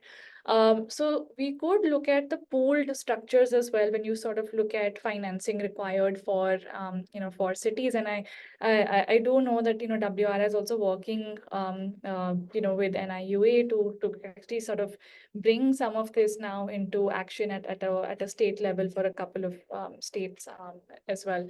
So I think that sort of stands out as an example. And then lastly, I think maybe since we did talk about a lot on like water and sanitation, I think maybe one example from something that we're currently doing is a blended finance facility for WASH focused MSMEs. Now, as I think all of us would know, WASH has been a sector where there hasn't been a lot of private capital participation because the cash flows have been lumpy. It's fairly disaggregated as a sector when it comes to MSMEs. These are smaller enterprises that are working, who are then not able to access finance, and when they are, it's obviously at very sort of exorbitant rates, because banks currently are not lending for obvious reasons. So through actually a combination of instruments like interest subvention as well as guarantees, we are trying to bring financing to WASH MSMEs, and then working with aggregators. So here Nabsamriddhi is an NBFC under NABARD that is actually providing WASH financing, and we're actually getting catalytic capital from some of the large global philanthropies as well as CSR to actually come in and provide interest subvention and guarantees as well. So unlocking some of this capital, being very judicious about how we are using CSR as well as philanthropic capital, it is important to provide them the leverage, just given that in the overall scheme of things, it's government capital and private capital that is sitting in the markets today that is the larger chunk. So we have to be very, very careful with how we are using philanthropic, or CSR capital, because it's currently, I think each of these pools of capital is about $3 billion in India, and the requirements are obviously in hundreds of billions of dollars annually. So I think those are sort of the 4 examples that I wanted to touch upon when it comes to financing. I think quick remarks also, since Ranit mentioned sort of the challenges that technologies face. I think with the amendments in the CSR Act now, R&D has sort of been listed as one of the activities under the Schedule 7 of the CSR law. So I think some of it is also sort of related to awareness building for CSR capital providers around them knowing where the money can and cannot go. And incubators in India can also now receive the capital. So that's another way to be able to leverage CSR capital to support some of the early early technology companies that require more of a gestation period to prove the technology works and to get them to that commercial stage as well, where private capital can start or investor capital can start coming in. BIRAC obviously has also funds available for that. So just wanted to maybe add that to what was already said. Sure. Thanks, Aparna, for really covering it in a thorough way. So I think we are just about 20 minutes from closing, and I know always as a moderator we face challenge in keeping your responses short. So I would request all of you as we venture into the second round of questions. So maybe if you could restrict your response to 2 minutes or so that all of us could get a chance to talk about and put forth our thoughts. So I would just request Arun, if you have any thoughts that you want to share on this financing bit before we enter into the next set of questions for all others. Yeah, I mean, I was just I was just wondering that in terms of cities, you have we are looking at multiple types of projects. One is the large capex kind of projects for wash and other utility scale infrastructure, which from the perspective of startups, I'm really trying to think what is it that they can bring in. The other is from the other is retail kind of products like rooftop solar, or the water purifiers, etc., which you have at a housing society level or at a household level, things like that, right? So which is more startup amenable, and the more startups can be active there. But for the former utility scale projects, I think you require a different approach, and you require financing on a much bigger scale, which governments, syndication of banks, MDBs can do. And also you require much better risk management, because a lot of these utility scale projects do not take off because of a lack of payment on time from the government, or lack of availability of land before the project commences, things like that, right? So these are some of the risks, which these are, most of them are plain vanilla project related risks. But unfortunately, at an urban level, India is not able to solve for them. We are able to build a MOPA airport by aggregating land and bringing in a new public-private partnership model, but we are not able to do let's say, a city-wide solid waste management kind of public-private partnership, things like that. There have been examples where we did succeed, but not at not for many cities. So I think these plain vanilla kind of risks, which are actually preventing capital from reaching these projects, or even structuring these, we also lack in thinking of innovative ways to structure these projects or structure the cash flows for the projects. So these are some of the things which the government needs to think about, and I think which citizen groups also need to think about, so that these services become available and also become part of the portfolio of solutions for climate action. But yeah, hope I was brief. Okay, yeah, thanks. Thanks for that. I mean, since Arun, you talked about these challenges, then I would just request Shrimoyee to come in, and if she has any examples or any thoughts on what are these barriers that small businesses are facing in terms of contributing to the sustainable development targets, but also how these can be overcome, and if there are any specific recommendations that that come to your mind.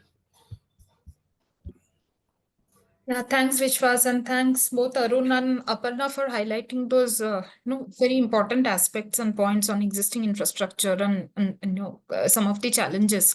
At WRI, we have actually been seeing and trying to understand the whole adaptation resilience finance space.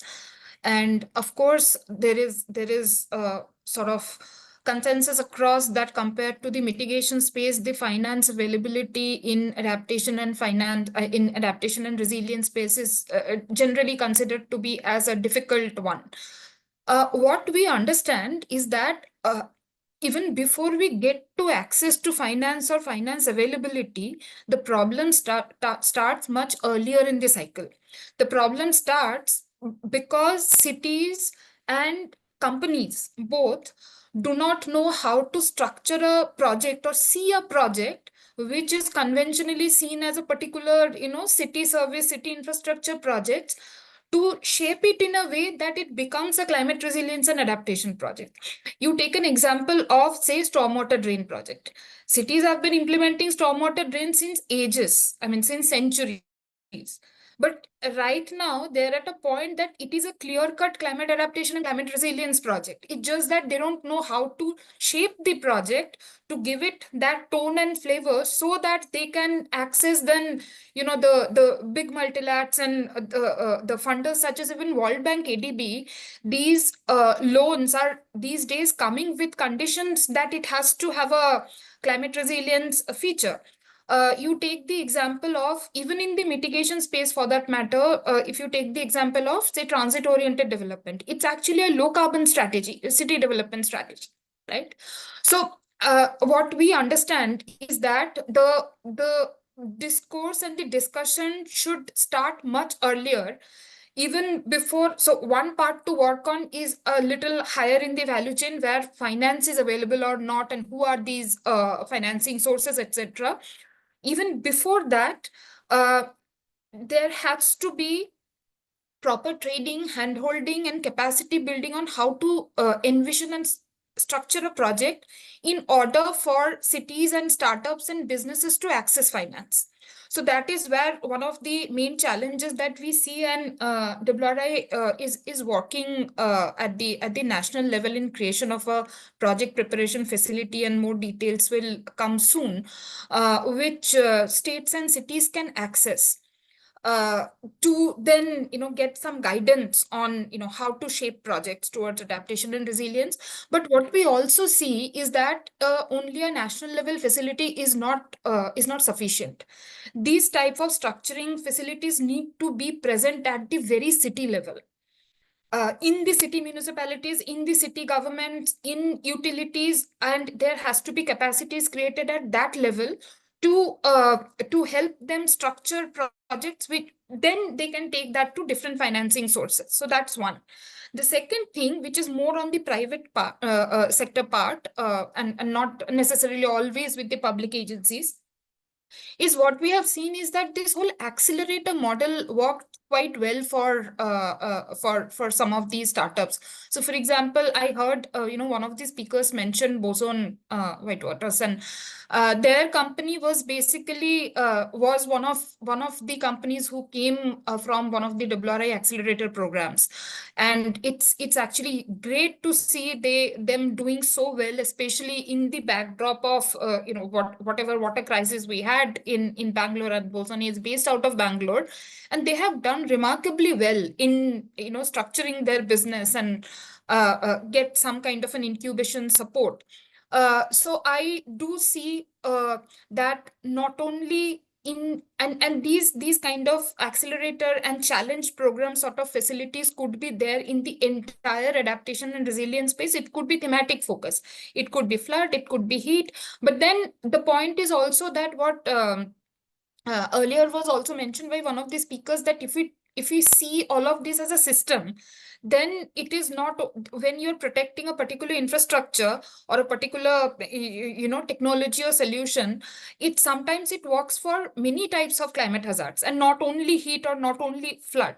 So these kind of accelerator models could work really well to provide them not only with capacity building, but incubation support, project structuring facilities, and then the whole platform connection with funders, with peer networks, because a startup, when it works, it probably has to work with a civil society organization, an NGO, the city agency for it to now work. Because as I said earlier, we are probably long past the time that they can only implement a pilot and do away with that. We need to really scale this up in a much more impactful manner. And for this, the city level connect with public sector agencies are extremely critical.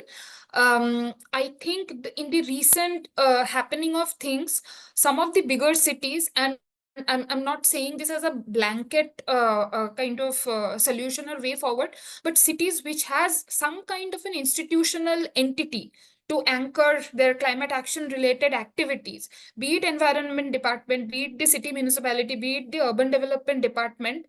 If there could be some bridge built between these kind of efforts and these entities, so that scale up happens and they can become one of the partners in some of the rather the projects that city otherwise wants to do in the resilience and adaptation space, and they can get an opportunity to participate in those. Yeah, thanks, Shrimoyee. I think, of course, Aparna also highlighted the fact that the capacity of decision makers need to be built in order to understand how do we deal with these challenges. But of course, I think this point of accelerator network or incubation facility is also equally important when we are talking about the solution providers and how well do they understand how they can address these challenges.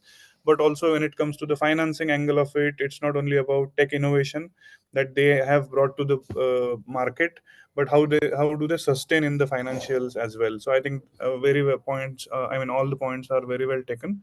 I just have a request for all the panelists, if we can extend the session by 15 minutes, because we are almost towards the end of it, but then there are still few important questions that are there. So I will put it in the chat, and if you are able to continue for another 15 minutes, just put a thumbs up there and we would be happy to take it forward. So with that question, I also want to ask, Aparna, if you can suggest some sort of solutions of how these private small businesses could address these barriers of entering in, and what are your thoughts on it? Yeah, no, thanks, Vishwas. I think super critical. I think what Shrimoyee has raised this question. I think one has to look at it sort of as a spectrum of support as well as spectrum of capital, right? So as you have new technologies or businesses sort of emerging, I think the initial touch point is really maybe providing them the right kind of incubation and then acceleration support. And for each of these, I mean, the type of capital then that comes in is different, right? So incubation today is largely being supported. I mean, if it's a private accelerator, then they obviously have access to capital. Or if it's a government run like AIC kind of an accelerator, then it's government capital or CSR capital that is supporting these early stage technologies where they are trying to find their right product market fit, whether the technology can really be scaled, get their first customer in, etc. So I think when you sort of look at this as a spectrum, I think that's where we would probably classify them. Then as we kind of see the businesses or startups, if we're talking about sort of expand and achieve scale, acceleration support could be made available. And here again, there is sort of early stage capital typically that does come in and is able to support. I mean, this is obviously not at scale, but there are obviously enough incubators, accelerators today that are there in the market that are able to support with this. I think it's post that, I mean, when you start getting into your pre-series A or series A stage, where a lot of startups tend to struggle. So there, I think if there is the likes of, I guess, a Spectrum Capital or others, right, where they understand the technology, the kind of support, Green Earth. I mean, today there are lots of different funds that are coming up that are focusing specifically on this stage, because this is often linked to sort of the valley of death, where startups are not able to then raise that next set of capital, which will really help them scale up. I think we definitely need a lot of capital support there, and this is something that I think the State of Climate Finance report, I think that Climate and Unitas also had issued. I think they do this annual roundup of equity investing. I think have highlighted this sort of value of debt. So I mean, if we are sort of looking at targeted funds, whether it's a government fund or a private sector capital, I think this is an area where they can definitely come in. I think blended finance can also play a role here, right? Because if it's risk mitigation that is needed, then you can bring in tools such as guarantee capital. So the WASH example that I provided is actually an entire sort of spectrum where we've helped set up an accelerator for WASH-focused startups. Once they migrate from that and are able to actually get access to some amount of commercial capital and become sort of investable or lendable, as well as MSMEs who've not traditionally been able to access that capital, this facility would really be for them. So I think firstly, understanding where the capital gaps are, where is the valley of death, as they kind of talk in BC parlance, and then plugging in those gaps with the right kind of instrument. So if it's an issue of not being able to service that level of interest that is currently being demanded in the market because of the high perceived risk or actual risk, then using something like an interest subvention could be helpful. In some cases, what was highlighted to us is that the MSMEs had negative net worth. So actually infusing equity capital into them to get them to a point where then actually NBFCs could start looking at them. So there's a fix that one could look at through blended finance mechanisms for each of these stages, and then obviously risk mitigation tools, whether it's a pari passu guarantee or a first loss guarantee, etc., then can be structured to support financing for such MSMEs. I think the one thing that I will also add, which is very critical, I think Shrimoyee touched upon this, technical assistance also, whether it's a project preparation facility or actually, technical assistance, teaching them how to maybe write a loan application or helping them, with the grant capital that can prove the viability of the actual technology that one is talking about, is something that we've seen, which a lot of large funds are now setting aside a small pool of capital to also do that, whether whether it's an equity fund or a debt fund. We're starting to see a technical assistance facility. I think CPI has also really done this well for the program that you were running for solar rooftop facilities as well. So it actually supports these startups with support from different vendors, whether it's testing out your technology, whether it's writing an application. So you can actually sort of choose, which of these services is that, you need. So that technical assistance component often actually doesn't get talked about enough, but is very, very critical, especially when we are talking about these early stage technologies as well.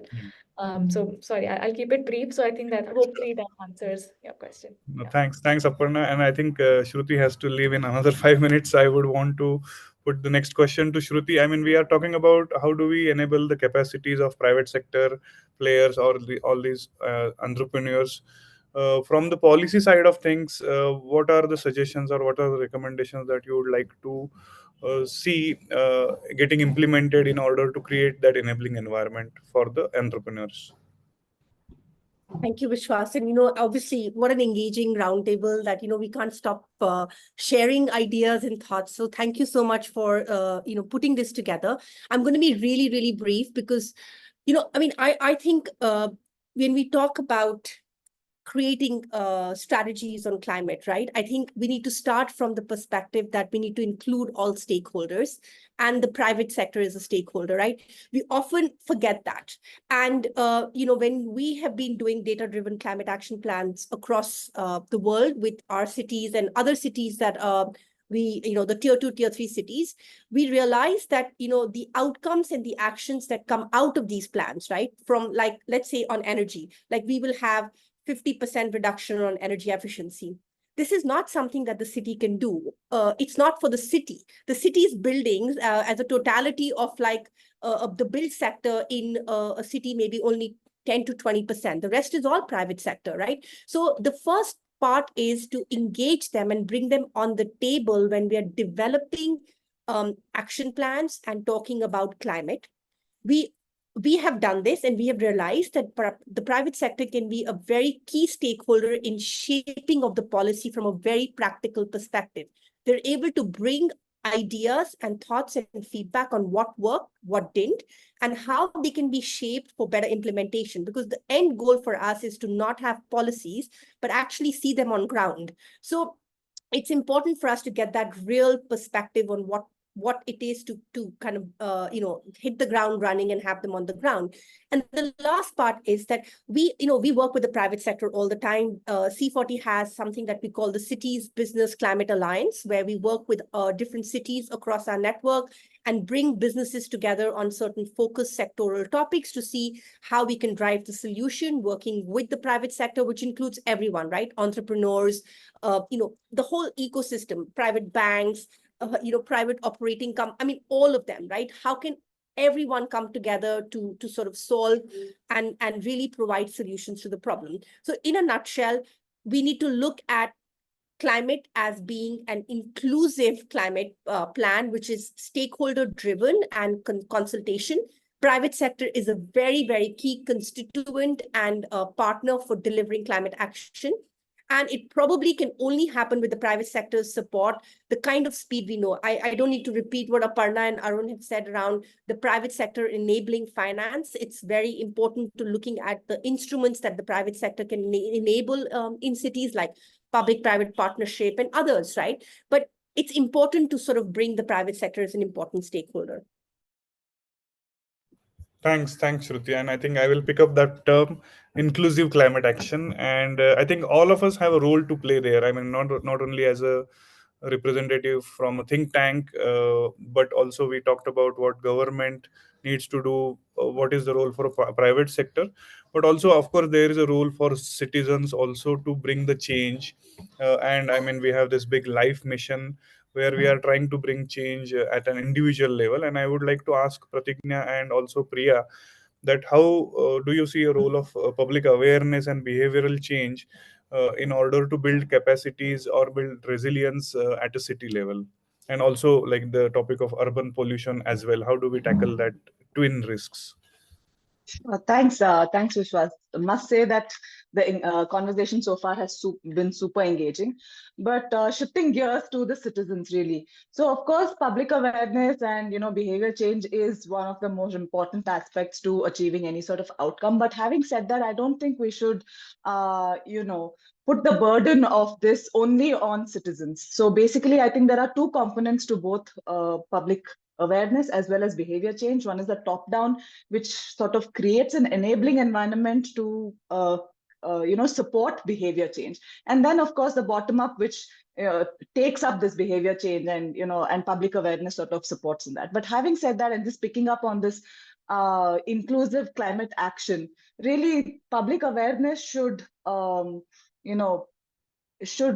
cover the entire spectrum, from the more sort of from citizens who can access public awareness material to the really vulnerable and marginalized groups who may not even be able to access public awareness material that's been put out. So for example, so many migrants in cities now with so much movement happening, both internal and international movement.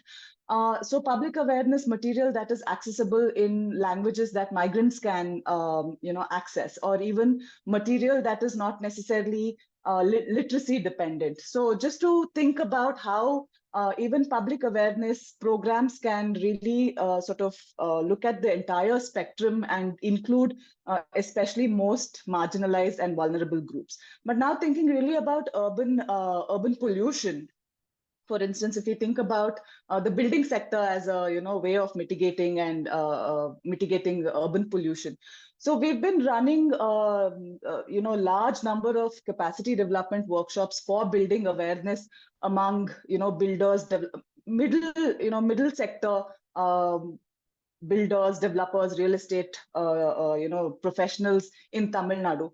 And there, for example, we see that there is an intent and interest to create, for example, green buildings, but there are two big barriers. One, of course, is the market, and many people have referred to the market. Now, even if there is an intent for behavior change in terms of producing green buildings, where is the market for, especially the affordable housing section to provide that kind of green buildings? So therefore, that sort of hampers, how much green buildings can be produced, but also what is the demand for such green buildings at an affordable pricing. So one is, and I think many people have already reflected that there are, of course, technologies, but those technologies are still remaining in the research labs and not necessarily coming into the market in an affordable way. And the second is really incentivization. So that, I think, has a bigger role from the government and the policy side of it. How do you incentivize certain behavior change aspects? So especially, for example, in the building sector, consumers, those people who buy green buildings, or those people who rent green buildings, what is the incentive for taking up climate responsible behavior? So I think at the larger scale, there are things that needs to be figured out, both from the policy side and the market side. But having said that, if these things are sorted, then I think it's easier for citizens to uptake behavior change in general. There is a general interest to do things, but not without an enabling environment. And I'll stop at that. Thanks, Prathijna. I remember this payment for ecosystem services or incentives for ecosystem services. I think same way we have to think about incentives for climate resilience, and what really a citizen can avail is a lot of many things apart from the benefits themselves. So I would also like Priya to come in, and if she has any thoughts on this, especially bringing also that urban pollution angle to it, but of course any open thoughts as well. Thank you. So we at Arghyam, we use technology as a lever to, I mentioned saying participatory way of solving problems, right, at scale. So I've seen that actually work at scale, both in rural and through our programs.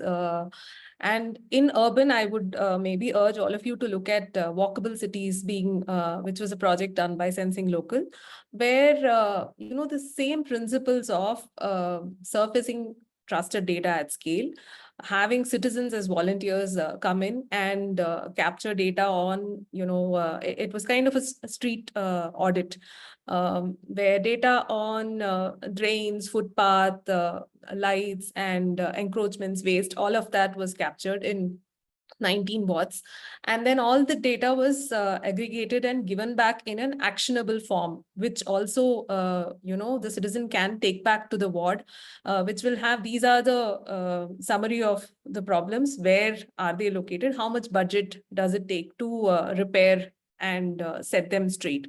Now, I am sharing this as an example of when we look at urban climate problems, then I would say the investment, because a lot of people talked about finance, actually, there is a need to invest in surfacing data at scale, which will then tell where are the problems. And technology is a key enabler, because this is a kind of infrastructure. I would look at that data as infrastructure, and any digital tool which is designed with a principle of being minimal, having the ability to generate reliable data, that itself is an infrastructure. And interestingly, this may not be generating this, this kind of infrastructure may not necessarily be a private sector's play at the moment. I mean, as a parallel, if you were to say UPI is definitely, a digital infrastructure, while, it's one of those sweet spots where NPCI is a non-profit organization, but it's actually held by banks, right? All the private banks own it. A similar kind of organization, institutional structure would be required where you're able to generate or create a certain public infrastructure in terms of to hold it, and then it can be used across by citizens to generate information on where the problems are and what kind of problems are, and then making it open so that someone can come. It's not just the government, even for CSR funding to be resourced into those areas, it would help. So I would leave it as saying use technology. And here tech is not so much about, while GIS and all of them are required, but design them in a form which helps to unearth where the problems are, so that the local institutions and other ecosystem like a CSR funds or CSOs can come in and take it up and solve. Great. Thanks, Priya, for those thoughtful interventions there. Now, may I request Swapna to come in and bring the role that Avaana has been playing in this space, and if you would like to highlight some of the impactful interventions that you have done. Absolutely. Thanks, Vishwas, and thank you everyone for staying over time. I think it was such an interesting topic that we ran over time. I will not take much time, but I think I said at the beginning, the idea is to bolster the ecosystem. But I think one of the biggest part of that ecosystem bolstering is also the need for capital. We can build as much as we do, but I guess unless there is capital stacks available across working capital, grant, TA, equity, debt, the survival of some of these strategies, ideas, projects, companies become questionable. So as part of our ecosystem effort, of course, we are the early stage funding vehicle who invest in technologies which can help them scale. Again, we have 100% focus on climate because climate is A, vast, and B, needs subject matter expertise. What we also understand is our capital alone is not available and enough to everyone. So we need to build multiple layers of capital stack. So we continue to do the work along various corridors, ecosystem, global funders to ensure that this capital, which today is a trickle, may over time become much mature and much larger in quantum. So I think one of the purpose of this various deep dives roundtable is also to create focus white papers out of it, is that what is the need for the ecosystem, how are we addressing it, and what is really the quantum that each of us can pick up and take and grow.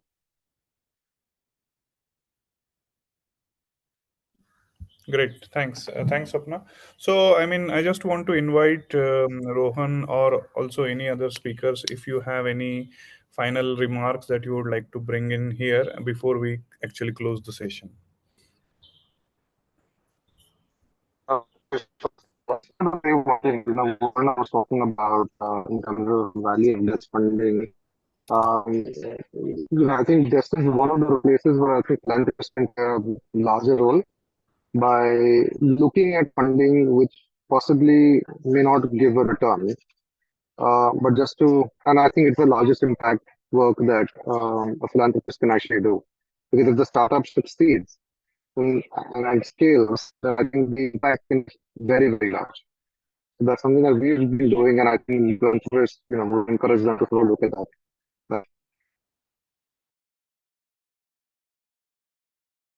Okay, thanks, Rohan. Prathijna, Priya, do you want to add any final remarks, or also if Arun, if you are available?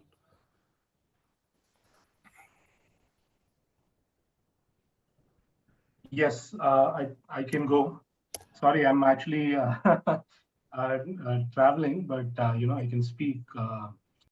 So I think, financing cities is a huge challenge in India, and making them climate proof is even more of a challenge. I think it requires, as they say, it requires the whole village to raise a kid. Similarly, it requires everyone, for all sorts of stakeholders to put in their efforts to make our cities, improve our cities' quality of life. The urban population in India is going to explode like no one has ever imagined. We are in this space, so we can probably imagine what doubling of urban population would be. But most of the people not in this sector do not understand the kind of strains our city will come under in the ensuing decades, right? So it is up to the stakeholders to raise this constantly with the government and also ensure that there is civil society participation. There are startups and businesses which are working towards problems in the urban sector. There are government policies geared towards this, and also financing which is happening to solve these problems. So yeah, I'll end with that. But great discussion, and good to meet you all. If virtually, we'll meet sometime in person. Thanks, Arun. So thanks to all the speakers for really bringing those thoughtful interventions and really relating it with the challenges, but also not only talking about the challenges, but trying to at least bring some innovation to the table in terms of what are the ways we can target to address these challenges. And of course, I think the idea here is to package all the conversation here, and can we draft it as a white paper sorts that can then take us to the next level of what is needed to build resilience in different cities in India. But also then there are specific recommendations for the private sector, specific recommendations for the finance entities, and also for the government on how do we create that ecosystem that it becomes cohesive, and then everybody is able to play their part in that enabling environment. I think I will not try and dare summarize the the session here, but I will just hand it over to Vartika for final closing session. Thanks.